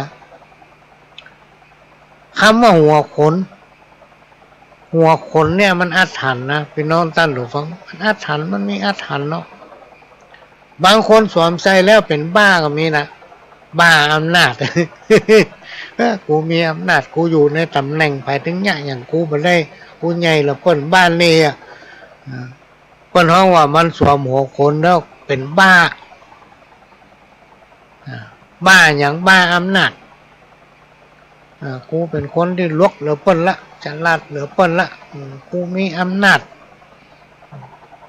ใครว่าอย่างก็ว่าบ่เกรงใจไผนะเนี่ยที่มันว่าหัวขนมันมีฤทธิ์มีอำนาจก็คือถ้าสวมเข้าไปแล้วเป็นบ้าทำให้คนเป็นบ้าได้คนดีๆกลายเป็นบ้าได้มีอุปนิสัยเปลี่ยนไปมันจะพอหรือว่าพอคนอื่นไร้ค่ามันมีศักดิ์ศรีเปิ้นห้องว่าคนประเภทลืมตัวเป็นคนที่ลืมตัวคนประเภทเนี้ยพี่น้องตันหรือฟังจะไปใกล้มันปล่อยมันบ้าคนเดียวมันตรงกันข้ามกับคนประเภทหนึ่งที่เปิ้นสวมหัวคนแล้วดูดีพี่น้องตันหรือฟังเปิ้นสวมหัวคนแล้วดูดีมีเมตตากรุณาคนประเภทนี้บ่ลืมตัวเพิ่นฮ้องว่าเป็นคนที่บ่ลืมตัวรู้จักที่ต่ำที่สูงนะคนอย่างเงี้ยพี่น้องท่านผู้ฟังเขาพอแล้วมันมีสง่าราศีหน้าเลื่อมใสศรัทธาคนที่สวมหัวขนลงไปแล้วละบ้านะจะไปใกล้มันปล่อยมันอยู่คนเดียวมัน ก็เลยสิ่งที่มันทำมันจะมาตอบมาใส่มาทำของมันเองเปิ้นฮ้องว่ามันจะตายด้วยธรรมชาติของมันต้องไปย่าอย่างมันละมันตายด้วยธรรมชาติของมันเองทำกรรมเรื่องที่เป็นคติเตือนใจได้ดีก็คืออย่ายึดติดหรือคบหากับคนที่ไร้ความคิดกะจะเอาเปรียบเปิ้นอย่าเข้าใกล้คนที่แรงน้ำใจอย่าเอาคนที่บ่มีสัจจะวาจามาเป็นเพื่อนคนอู้ไหนมีหั่นจะประคบมันวันนี้อู้ยังมันพูกอู้ยังเนี่ยต่อหน้านี่ดีแต่ดีว่ารับหลังเอาไปนินทาว่าให้คนประเภทนี้ถ้าเอาขืนคบกับมันทำเขาปวดหัวพี่น้องท่านทุกคนมันจะปวดหัว กรรมมาเก่าอีปู่สอนหลานเกิดมาทั้งทีเอาดีเข้ากรรมแม้นว่าจะอยู่เทือนถ้ำดงดีเท่าแก่ข้าวบ่เป้าหัวสีจ้องใจมันมีขูดข้าวต้มเข้าใส่ เท่าแก่บดายไงก้มมาหน้าพี่ลมลองนึกพอเตอะ อันนี้เป็นกรรมที่เป็นแต่งแต้มเขียนไว้กรรมมาเล่าฟังเนอะพี่น้องท่านผู้ฟังแต่ขูดข้าวต้มแซมเป้านี่ก็ไม่เป็นลายหว่ามันก็ติด มีดคูณเบ้อกันนั่นทำกรรมหนึ่งกรรมมาเก่าเพิ่นบอกว่ากันไข่เย็นอาบน้ำวังหินกันไข่มีทรัพย์สินมันไปก้ากันไข่ขึ้นสวรรค์จันทร์ฟ้ามันกินมันตาลนี่การทำบุญเนี่ยพี่น้องท่านฟังบางผู้บางท่านบอกว่าโอ้ปีแล้วก็ทำโลปีนี้ขอย่างก็ทำไปก็เสี่ยงปฏิทิกเนี่ยนะ อันนี้คิดผิดเนอะพี่น้องท่านผู้ฟังลองสังเกตแล้วก็ลองตองพอการที่เราทำบุญนั่นมันเหมือนเป็นของเราเหมือนเราไปฝากไว้แล้วบุญนั่นก็มาตอบเราเองนะสิ่งที่มาได้มันก็จะได้สิ่งที่มันมีมันก็จะมีทำเรามีความเป็นสุขเรียกว่าอยู่ดีมีสุขนะเขากินเขาทานไปถึงวันนี้เขาอยู่ดีสบายเพราะอย่างพ่อบุญเก่าถ้าเขายังไปสร้างสมบุญไว้ในขณะนี้เวลานี้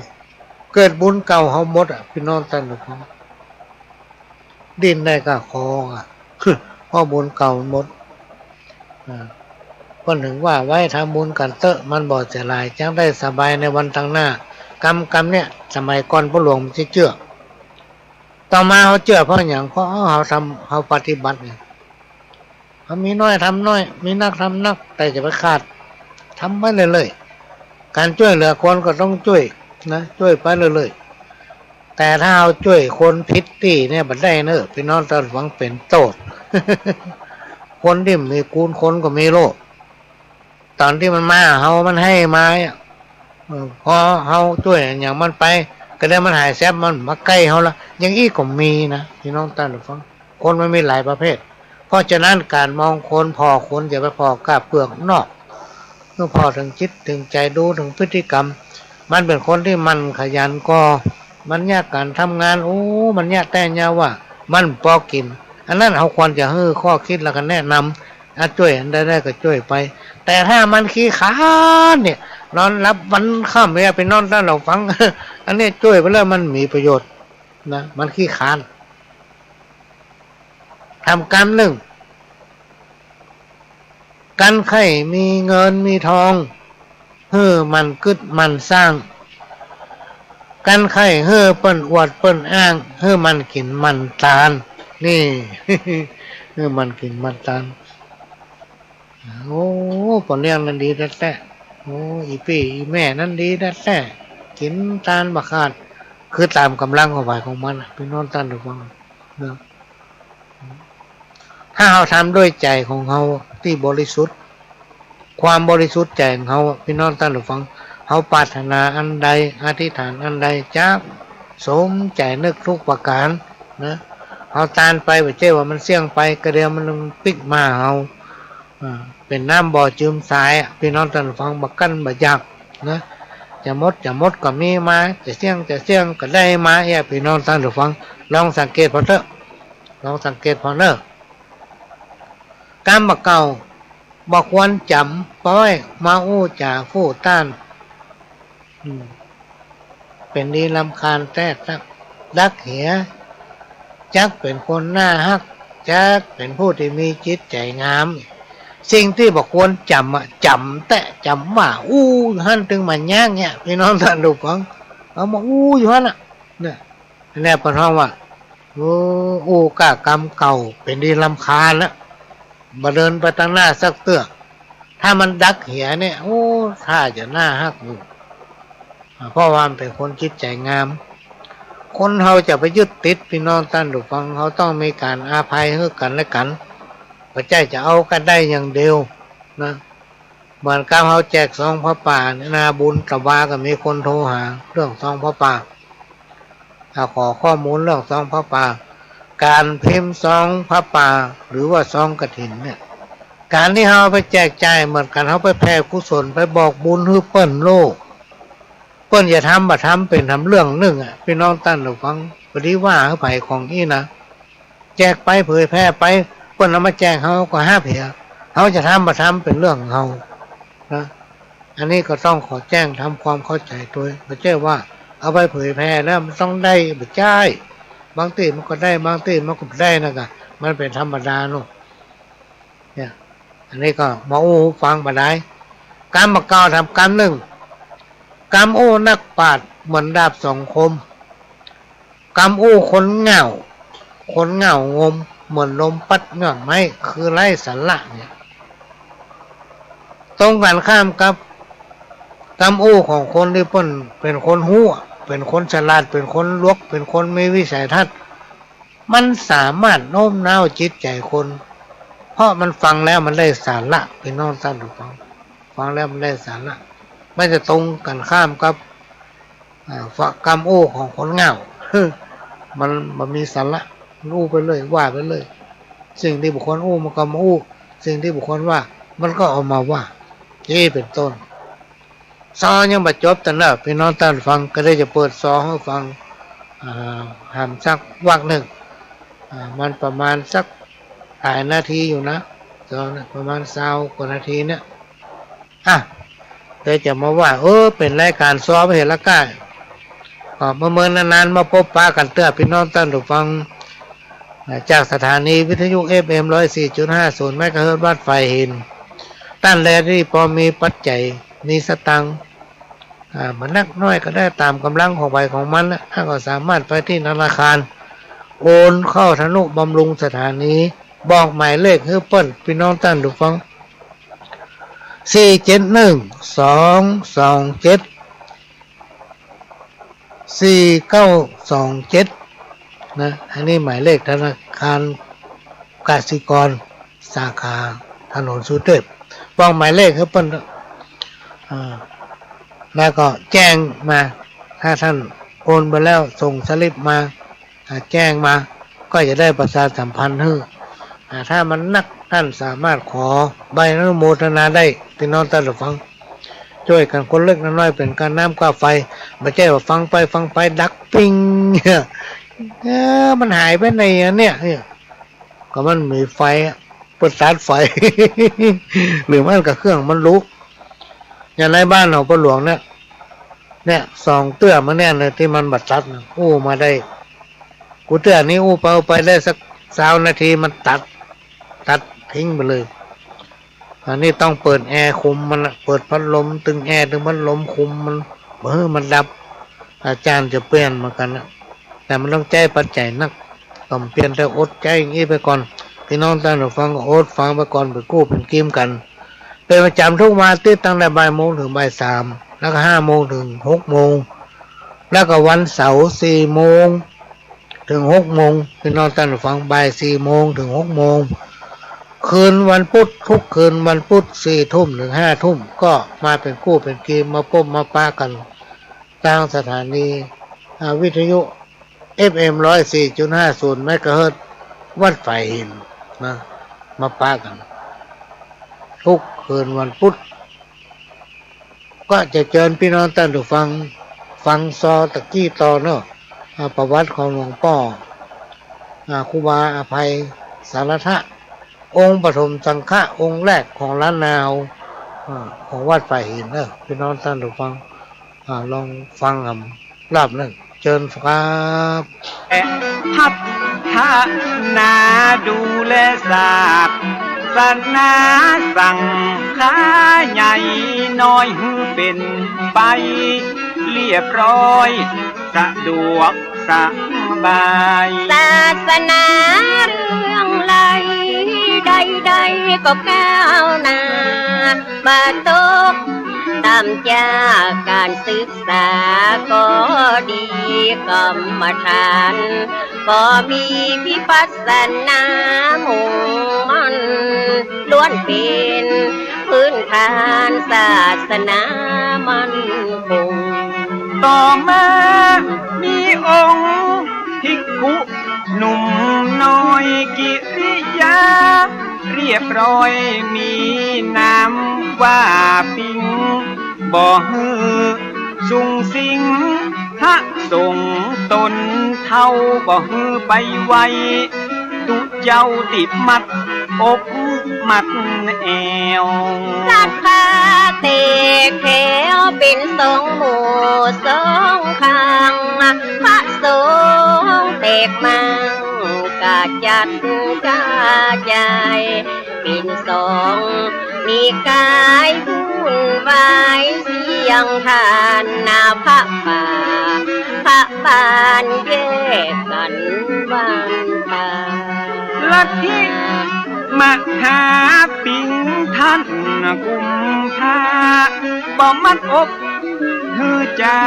พอดแล้วบ่งามหลายคน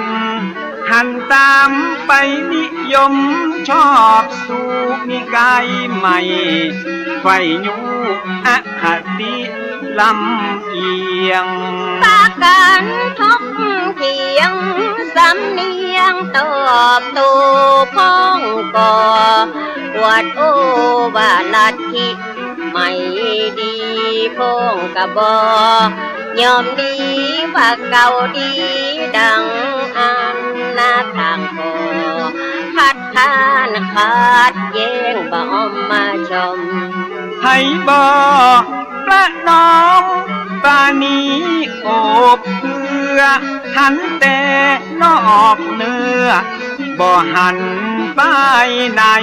ต่างคนต่างใจว่ากันบ่ได้ประชาธิปไตยต่างมีสิทธิเสรีอยู่มาหลายปีเห็นที่เจ้าบ้านคุมผู้อยู่ข้างท่านมาหาปิงล่องใต้จากเบี่ยงพิงไปขอตำแหน่งไว้ถ้าคือท่านมาหาปิงได้เป็นเจ้าคุณนพิธีสารละคุณเป็นตำแหน่งใหม่มาเจ้านายล้านนาหลายผู้หลายคนต่างกอดน้อมตนเป็นสิทธิ์ชิดไกลเอามาหาปิงย้ายมาเจียงมันอารามและได้จักนำนิกายไม่เข้ามาละของเก่าแต่ก่อนเดิมมาส่วนตานอุบาโสภาก็ต่อต้านนักบางอย่างทำนั้นมันบ่เหมาะบ่ควรหันว่าทิพพวนบ่ควรทำอย่างอันถ้าป่าถ้าบ้านก็สิทธศาสตร์ศาสดาองค์พระศรัทธาพระพุทธเจ้าไปแยกหมู่แยกเล่ากันอันจะได้ทำดีทำไปขออย่าได้อวดอ้างมายกตนโอมต้านโบราณว่าบ่ดีป่าเวนีล้านนาเก่าเกลือถ้าบ่โอบเอื้อก็บ่ควรทำลายคือได้สูญหายไปจากโลกลาอนาคตวันหน้าลูกหลานของเฮาจะเดือดร้อนมองเงาจะเอาอันยังมาอ้างปากันแยกมางบ่สร้างความสามัคคีผู้บ้าก็มีเจตนาดีชัดเจนบ่ใจ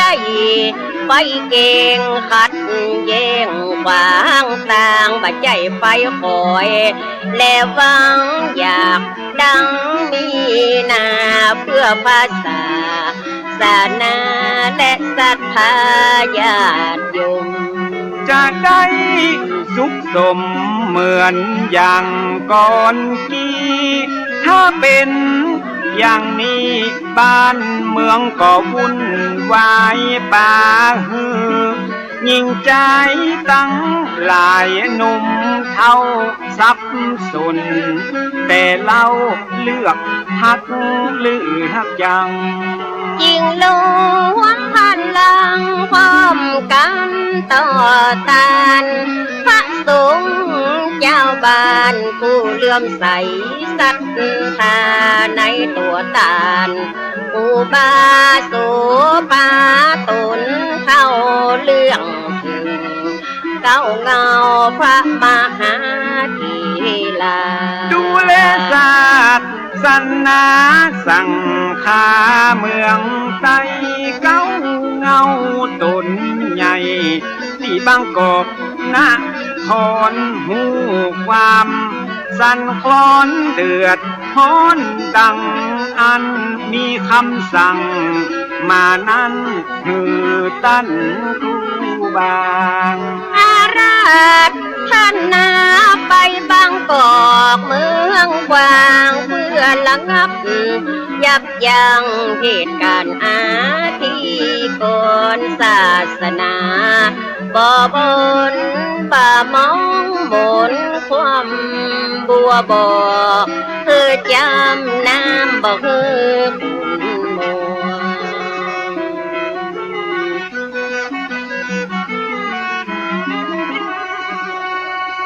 ลาย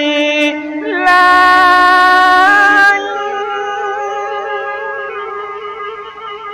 ตูเจ้าพระนายใหญ่น้อยปากันเศร้าซ้อยมาส่งครูบาด้วยน้ำมาตา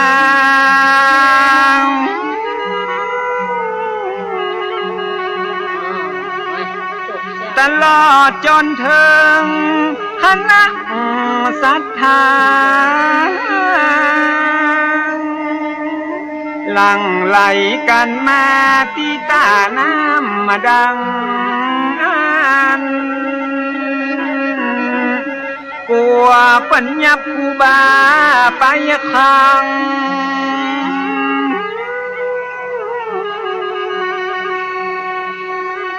ที่เวียงวังปิดกันอินดูคูบาเสียงทานกลัวไปต้องกฎหมาย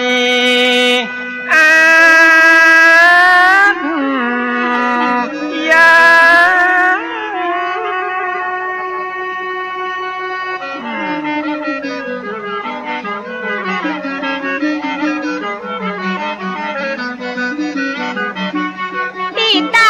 แล้วว่าชัยมงคลสถาสาธุชนไหลหลังไก่ไก่ปากันนาเตียวย่างละมาห่วมได้ยินนาขาวลือพ้องก็ว่าดีว่าให้ครูบาได้ฮับหนังสือว่าเป็นกระบฏบัดต้องนับถือป้าคือโบราณนาเตกเย่ไปปอนลำปักครูบาว่าต้องประหารกลางวันแสกพ้องว่าถูกขังเดี๋ยวแยกว่าไปต่างๆนาข่าวลือแพร่ไปทั่วทิศป่าฮือลูกศิษย์ลูกหาผู้ที่เลื่อมใสครูบานั่งเจ็ดน้ำตาย้อยอาบต้องไปละตัวเจ้าพันเน้นตีก้อยบำเพ็ญไว้กับเตกตื่นกันมาหยาบตกออกเหนือไตไหลมานั่งสวดใจยักมงคลนังครูบาตนเมตตากาดแก้วจากทุกพยามดสิ้นปัญหา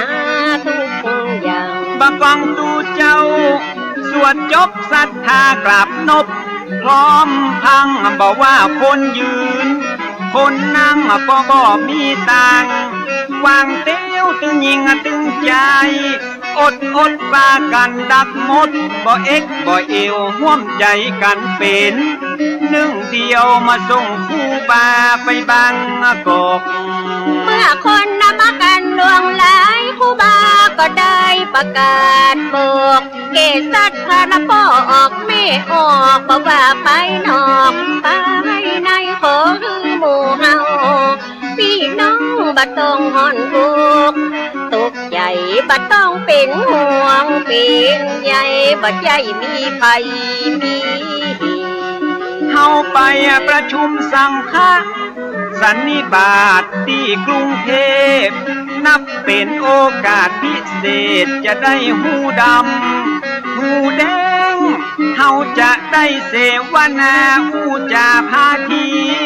จี้แจงเปิ้นว่าเพชรดีต้องมีแสงได้สำแดงฮือเปิ้นได้พอ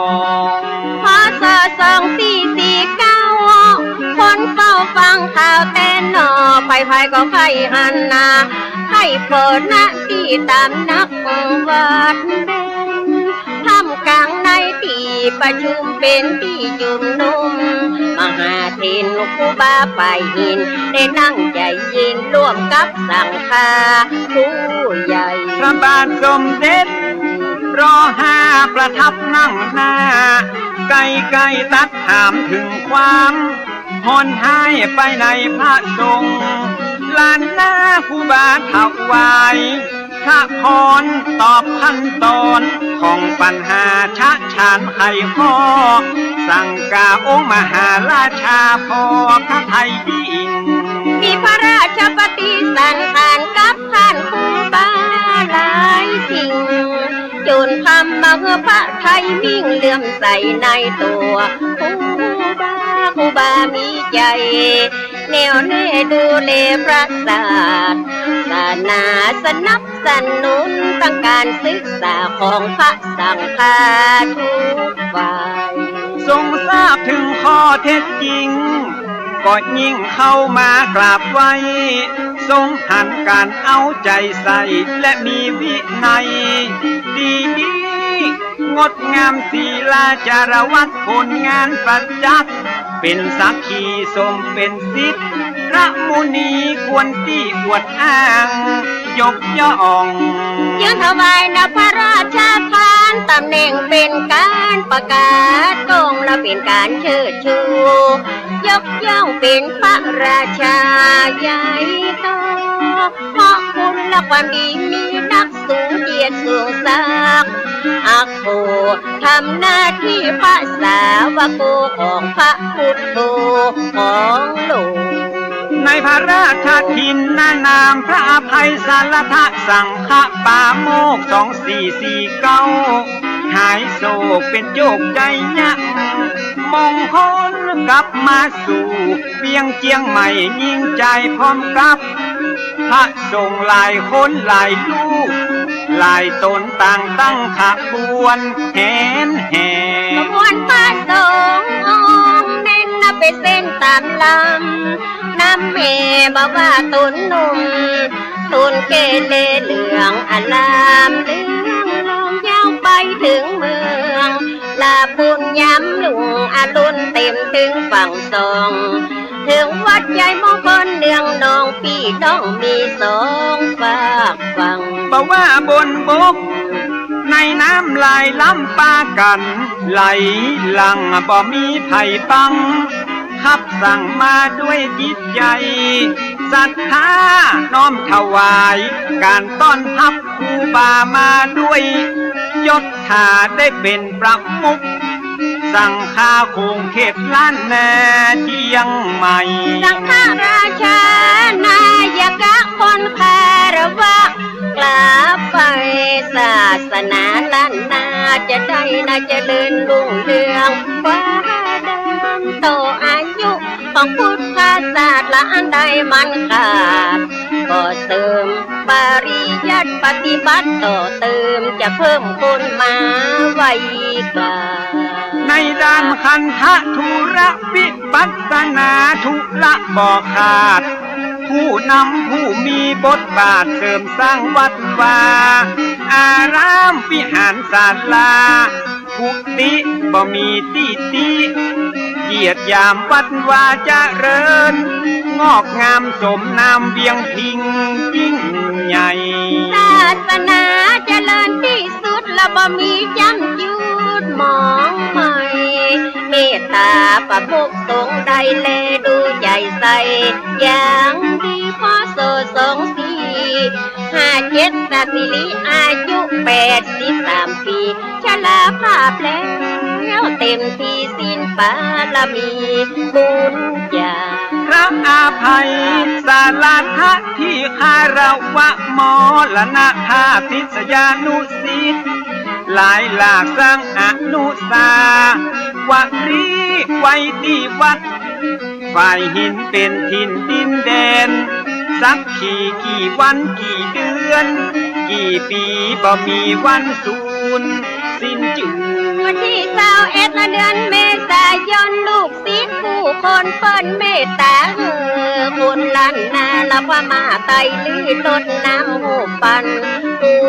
บา เป็นประเพณีประจำปีวัดแล้วก็ยังจัดบวชเน้นโดยหน้าพักเดินล้อนคือศีลภาวนาอบรมธรรมะทายา คือหมู่เหล่าเยาวชนฝึกฝนสวดมนต์ไว้กราบหูถึงหลักพุทธศาสตร์ข้อวัดปฏิบัติ เจ้าเล่งเพื่ออนุภาพ พระพุทธธรรมพระสงฆ์มีแสงฐานธรรมจะได้เข้มแข็งมั่นคงอยู่คู่มนุษย์โลก ท่านเจ้าอาวาสองค์ปัจจุบันจัดกิจกรรมและมีประโยชน์อาราธนาและพระสงฆ์มาโพเทศธรรมเป็นวางเป็นข่าวรถด่วนขบวนพิเศษร่วมกับกลุ่มหนุ่มบ่าวสาวจังหวัดเชียงใหม่ของเฮาช่วงกลางว่าสาตาลอ จัดงานตักบาตรเทโวใหญ่โตก็ได้สืบทอดหลังวาสาแหมค่ำมาฮอดประยุทธ์ยังจอดขาดเลยวันสำคัญรอบปีบ่เว้นบำเพ็ญบุญบ่นิ่งเฉยตั้งกลุ่มหนุ่มสาวบ่ละเลยพุทธมามะกะหลายลุ่น ญาติพำนักพาส่งหลายองค์พระน้อยตุ้งหนุ่มต่างประเทศเข้ามาลุ่มเพื่อมาศึกษาพระธรรมปฏิบัติธรรมนานาชาติแก่คารวะพระสงฆ์ประจำเป็นแหล่งที่นำมาคือได้พบความการอย่าง จัดสถานีวิทยุโทรทัศน์เผยแพร่เอ่ยอ้างพระสงฆ์จากวัดต่างๆได้ร่วมพลังจุ่มนุ่มฝึกพูดฝรั่งอังกฤษแก่ผู้มีจิตใจห่มอู้ไทยอู้เมืองเป็นจุ่มบ่เคยตอดตุ่มละขวาง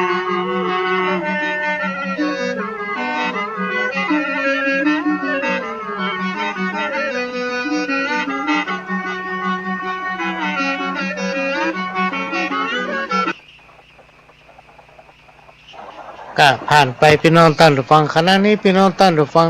ก็กำลังติดตามรับฟังรายการสาระสปะจากทางสถานีวิทยุกระจายเสียง FM 104.50 เมกะเฮิรตซ์วัดไฟหินวัดไฟหินตั้งอยู่ตำบลสุเทพอำเภอเมืองจังหวัดเชียงใหม่พี่น้องท่านผู้ฟังไปทางการต้นขยอมหลังถนนสายหลังมอชอขึ้นไปเรื่อยๆขวามือก็จะหันป้ายวัดไฟหิน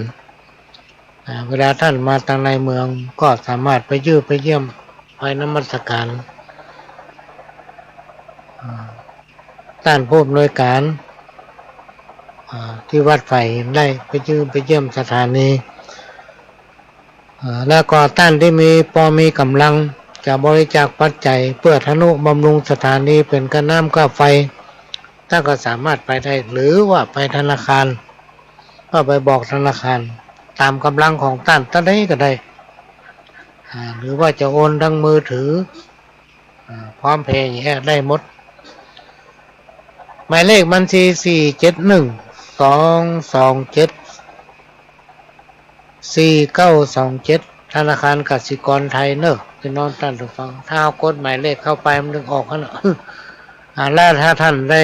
บริจาคไปแล้วก็แจ้งมาทางพ่อหลวงนี่แจ้งไปทางสถานีหรือรายการได้รายการหนึ่งส่วนมากรายการเปิ้นก็ไม่ได้ประชาสัมพันธ์ในสถานีเนาะ เราประชาสัมพันธ์ในตัวเก่าโมด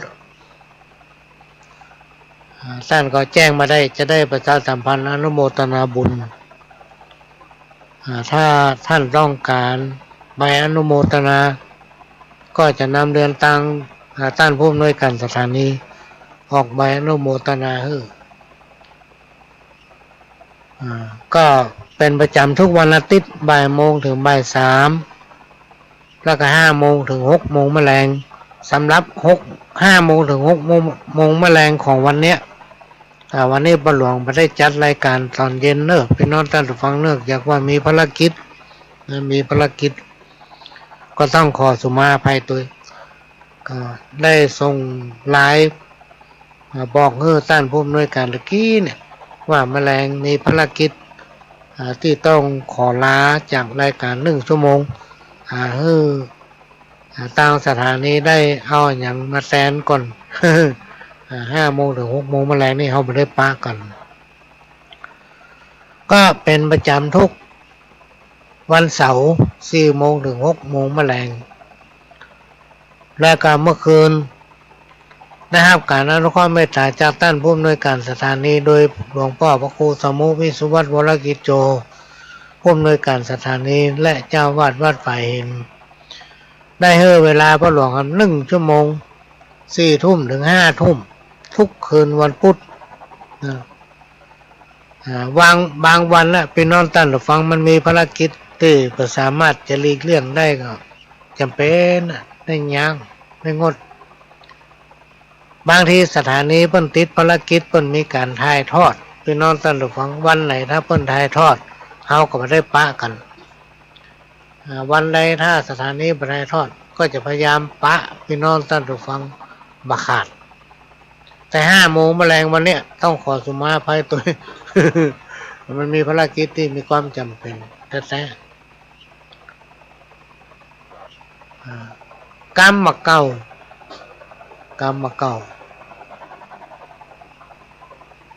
ฮือเมินตากว้างพอโหนตังไก่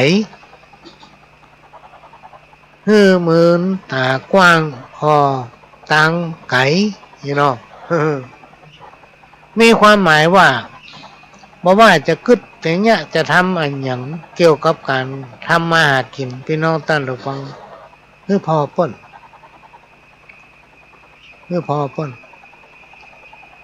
สิ่งบดีจะไปทำสิ่งบดีจะไปเนี้ยเวลาคบหาสมาคมกับไผก็ให้มีความจริงใจกับเปิ้นนะไผทำได้พี่น้องท่านผู้ฟังมีความจริงใจต่อกันซื่อสัตย์ต่อกันผู้ไหนไม่ห้าเนี่ยคบกันไปจนตายอันใดพอนั้นเนาะอาสาเพิ่งอาศัยเพิ่นฮ้องว่าซึ่งกันและกันอยู่ด้วยกันคบกันไปจนตายทำการ1กิ้วปูกิ้วดอยพ่อหันกิ้วคนพ่อมหันพี่น้องท่านผู้ฟังมันเป็นเส้นผมบางภูเขานะหมายถึงว่าบุญวาสนาของคนเฮานั้นน่ะพี่น้องท่านผู้ฟังพ่อมหันฮู้ก้าวันนี้ฮู้วันพุธแต่วันตั้งหน้าเนี่ยเฮาบ่สามารถจะยังฮู้เลยว่าวันตั้งหน้ามันจะเป็นจังไดพี่น้องท่านผู้ฟังมันเป็นเส้นผมของภูเขากิ้วปูกิ้วดอยเนี่ยพ่อหันแต่กิ้วคนเนี่ยไผพ่อมหันบุญวาสนาของคนเฮาเนี่ยมันมีมากันทุกคนนะพี่น้องท่านผู้ฟังทุกคนมีบุญวาสนามากันหมดนะ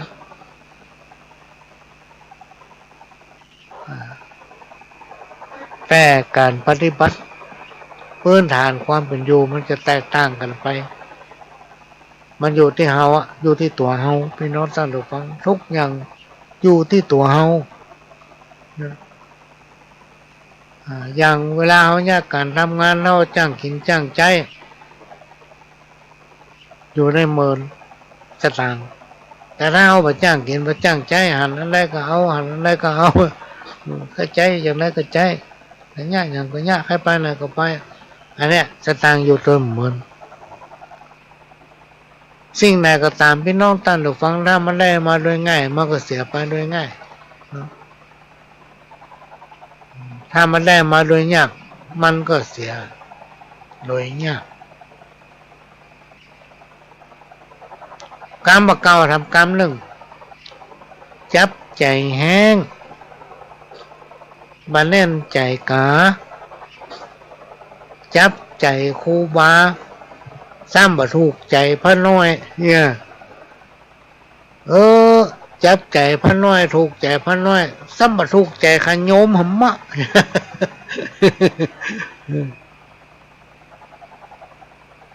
นะจิตใจของคนมนุษย์เฮาเนี่ยพี่น้องท่านผู้ฟังมันเหมือนกันคิดก็ต้องเหมือนกันห้อยอยู่ที่เดียวกันเนี่ยเฮาสามารถที่ยังหู้จิตใจไปได้ความคิดของคนเฮาเนี่ยคนห้องว่านานาจิตตังนะนานาจิตตังบาปอยู่ที่คนจำกรรมอยู่ที่คนทำหรือว่าบาปอยู่ที่คนจำกรรมอยู่ที่คนเนี่ยมีความหมายว่าจะเนี่ยจะทำอันอย่างเฮือนึกถึงบาปบุญคุณและโทษทุกอย่างพี่น้องท่านผู้ฟังการมากล่าวทำกรรมหนึ่งกินแล้วฮือเก็บเจ็บแล้วฮือจ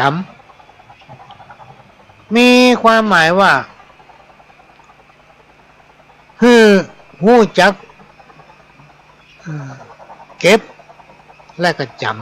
ำสิ่งที่ทำฮือเป็นประสบการณ์นะเพื่อเป็นประสบการณ์อันนี้ฝากไว้เป็นข้อคิดกรรมมาเก่าทำกรรมหนึ่งสิ่งที่คนโบราณสมัยก่อนเปิ้นจะเชื่อถือกันนักที่สุดเลยพี่น้องท่านผู้ฟังเปิ้นมาในสมัยก่อนเนี่ยมันถ้าจะประตันสมัยเท่าใดเนาะสมัยก่อนน่ะยังเป็นครัวเป็นอย่างเนี่ยเปิ้นใจไม้ในโลกกายแต่งแตะก็ใส่เปิ้นเลยถือบ่เฮ้อจุงผีหรือว่าลากศพหามศพข้ามขัว ในสมัยนั้นล่ะแต่สมัยปัจจุบันเป็นขัวคอนกรีตหมดอ่ะมันเป็นอย่างในสมัยก่อนมันให้บ่พอมั่นคงกับสะพานไตเกินหามไปถึงกลางหัวมันหักเนี่ยไม้มันหักตกลงน้ำบกอ่ะ ถึงคนดึงผีมาสมัยนี้เป็นคอนกรีตบ่เดือดร้อนละการมาเก่าทำกรรมหนึ่งเป็นนายฮือฮักหมู่เป็นปู่ฮือฮักลูกฮักหลานนะเป็นหัวหน้าฮือฮักลูกน้องเป็นผู้นำของฮักลูกบ้านพี่น้องท่านผู้ฟังพระเจ้าว่าสวมหัวขนแล้วอยู่ดีๆเป็นบ้า บ้ายศบ้าอำนาจเนี่ยคนบอกว่าถ้าเราเป็นผู้นำเราควรทำตัวเป็นตัวอย่างแก่คนอื่นพ่อเป็นผู้นำเพิ่นนะสิ่งไหนที่แนะนำได้แนะนำเพิ่นไปเป็นที่ฮักแก่คนทั้งหลายเนาะบ่ได้เอียงซ้ายเอียงขวาต้องเป็นคนเที่ยงตรงมีศีลมีธรรมอยู่ในจิตในใจพ่อเป็นผู้นำเขาต้องทำตนเองเป็นแบบแก่คนอื่นเนี่ยอันนี้เป็นกรรมเก่าที่คนเพิ่นแต่งแต้มเขียนไว้กรรมเก่าทำกรรมหนึ่งกับที่อยู่ได้กับใจอยู่ยากอันนี้ก็มีความหมายแปลไปในตัวนะพี่น้องท่านผู้ฟังแม้นว่ามันจะอยู่ตึกกว้างขวางใหญ่โตละโหฐานแต่คนในหมู่ในบ้านในหอในเงินที่อยู่ด้วยกันนั้นมันมาเข้าใจกันเนี่ยพี่น้องท่านผู้ฟังมันมาเข้าใจกันถึงแม้นว่าสถานที่มันใหญ่โตละโหฐานสะอาดอย่างไรก็จ้าคนมันมาถูกมาลงกันมันอยู่ม่วนเพราะน้องว่ากับใจอยู่เนี่ยที่มันจะกว้างขวางได้ก็แล้วแต่บางที่บางแห่งอันนี้จากประสบการณ์ของตัวเก่าเนี่ยพี่น้องท่านผู้ฟังสมัยก่อนเนี่ยเขาเคยไปรับจ้างเปิ้นเจ้านายก็สมาธิเนี่ยอย่างก็ไปยืนเฝ้านั่งเฝ้าเงารับเฝ้าก็มีนะมาค่ายังมาเชื่อใจว่าเขาเนี่ยมาจ้างหรือเขาเนี่ยมาแท้เป็นดีรำคาญย่างไปไหนมันย่างสักอย่างผมไปรับจ้างซ่อนยาการคนเดียวตัวเก่าเนี่ยกุยย่างอย่างมันได้สตางค์ก็ย่าไปมาไปรับจ้างผ่านละรำคาญ เนี่ยเป็นห้องกับที่อยู่ได้กับใจอยู่ยากกรรมเก่าทำกรรมหนึ่ง เปิ้นว่าคนที่ร่ำรวยมีลูกหลานญาตินักไปมาก็มาแวะมาสู่มาหาเนาะไปที่ไหนเปิ้นก็ต้อนรับครับสู้เพราะมันเป็นคนร่ำคนรวยหรอกนะอันเนี้ยคนเปิ้นมีบุญนักพี่น้องสังเกตเขาลองสังเกตพอเถอะแต่เกิดมาย่ำตันได้เฮได้หาแทบเป็นเสียอะไรอ่ะ เปิ้นห้องเปิ้นเลี้ยงเปิ้นเนี่ยก็ยังพ่อแม่เปิ้นรวยสมบัติรักฐานเปิ้นมีเกิดมาก็เป็นเศรษฐีละพอใหญ่น้อยขับรถได้ขี่รถได้นั่งเบนซ์บ่ขับรถเบนซ์ขับรถหรูเนี่ยแต่เฮาเนี่ยแตะเนี่ยว่ายังมีอันนี้คือบุญเปิ้นเปิดมาเกิดมาพร้อมกับของบุญพ่อแม่เปิ้นมีฐานะรักฐานนะกิจการเปิ้นใหญ่โตแล้วก็พอเกิดมาก็มาพบมาปะก็ต้องได้เฮ็ดได้หาเป็นเท่าแก่เลย อันนี้ก็บุญไผ่บุญมาลายพี่น้องท่านฟังคนเฮานี่มีบุญเหมือนกันทุกคนแต่พื้นฐานความเป็นอยู่ของแต่ละคนเนี่ยมันต้องมาเศร้ากัน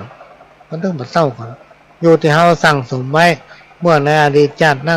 นักน้อยขนาดไหนชาตินี้สิ่งที่เฮาสั่งสมไว้มันก็โตมาเพราะฉะนั้นเราก็ทำไปเรื่อยๆพี่น้องท่านฟังความดีงามทำบุญทำไปโดยที่เฮาก็บ่เดือดร้อนเปิ้นก็บ่เดือดร้อน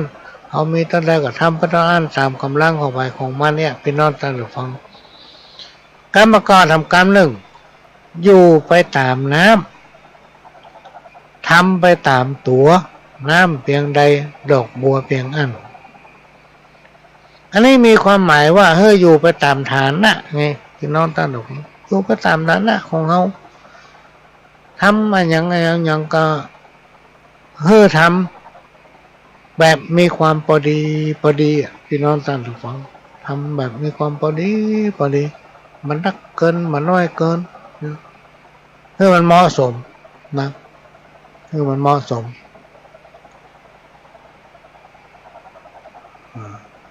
กรรมเก้าทำกรรมหนึ่งคนห้องว่าจะกินก็กลัวผาน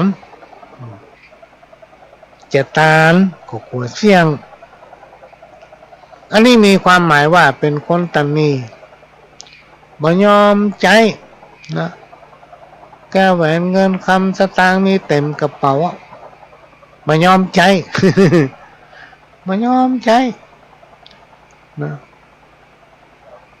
มีหลายคนเนอะพี่น้องท่านฟังที่เพิ่นปกเพิ่นห่อสตางค์ไว้นะแต่เอาไว้ที่ไหนก็กลัวมันหายเอาบ่มไว้พื้นที่นอนพอคิดจะได้ปวกเอาไปกินหมดปวกเอาไปกินหมดหลายคนเพิ่นฮ้องว่าเศรษฐีขี้เมี่ยงสตางค์บ่เป็นขี้เมี่ยงมันเอาใส่ในหม้อไว้มันบ่กินบ่ใจ หัวมันเสี่ยงเอาใส่ไปติ๊กๆในสมัยก่อนพุทธกาลเนี่ยโบราณแต่ก่อนมันมีเอาแก้วแหวนเงินคำใส่ในโอ่งไว้นักเข้ามีหลายแก่นก็เอาฝังกับปืนบ้านนั่นน่ะเอาฝังกับบริเวณบ้านตัวเก่าหั่นน่ะเอาฝังไว้แล้วในที่สุดตัวเองตายไปก็เป็นทรัพย์ในดินพี่น้องท่านฟังเวลาตายไปถึงได้อย่างประตูซักอย่างเพราะฉะนั้นพี่น้องท่านฟังก็บ่ต้องหวังว่าจะเอาไว้ไปหน้านะถ้าจะเอาไว้ไปหน้าก็คือเอามากินมาทานแล้วมาใช้ประโยชน์เนาะแล้วมันถึงจะออกงอกเงยในวันข้างหน้าเหมือนกับกรรมที่ว่าทำไปเตอะมันบ่เสียหายจะได้สบายในวันข้างหน้าก็มาฝากไว้เนอะพี่น้องท่านฟัง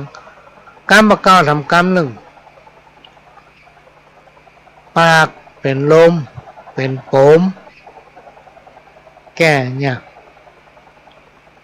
หมายถึงถ้าเราอู้นักเกินไปโดยบ่ได้คิดให้ดีก่อนแล้วก็อู้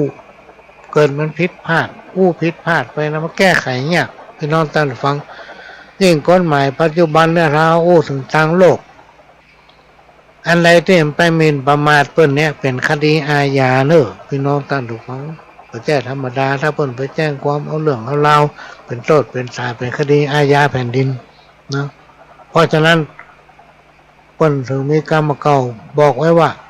ปากเป็นลมเป็นโปมเนี่ยถ้าอู้ดีก็เป็นลมให้ฟังก็ดีบ่ฟังก็เป็นลมไม่เหรอเนี่ยแต่ถ้าเป็นโปมเนี่ยแก้ยากกรรมเก่าทำกรรมหนึ่งฟังได้บ่ดีเอาฟังได้บ่ดีเอาเผาไม่บ่ดีกิน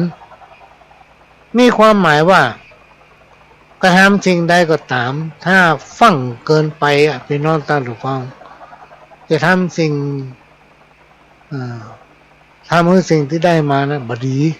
นะต้องเสียเวลาไปเซ้าหาหรือไปทำทำไม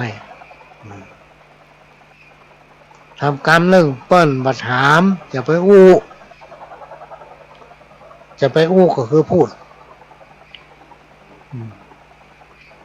เปิ้นบ่เปล่าเปิ้นบ่บอกเปิ้นบ่เจิญจะไปนะบางทีเปิ้นกะเปิ้นเตรียมคนของเปิ้นพร้อมแล้วเฮาไปกลายเป็นส่วนเกินไปอ่ะ มีความหมายว่าฮู้จักกาลเทศะสิ่งไหนควรทำสิ่งไหนที่บ่ควรเนี่ยพี่น้องท่านผู้ฟังอันนี้ก็มาฝากไว้กรรมเก่าทำกรรมเรื่องกินง่ายใจแม้นเป็นเศรษฐีก็จะกลายเป็นคนทุกข์ในวันปลายหน้าเพราะความกินง่ายใจกรรมเก่าทำกรรมหนึ่งตกก่อนเป็นขุนตกลุนเป็นไพ่มีความหมายว่าสิ่งใดก็ตามถ้าทำก่อนย่อมจะได้เปรียบคนอื่นถ้าทำทีหลังมักจะเสียเปรียบคนอื่น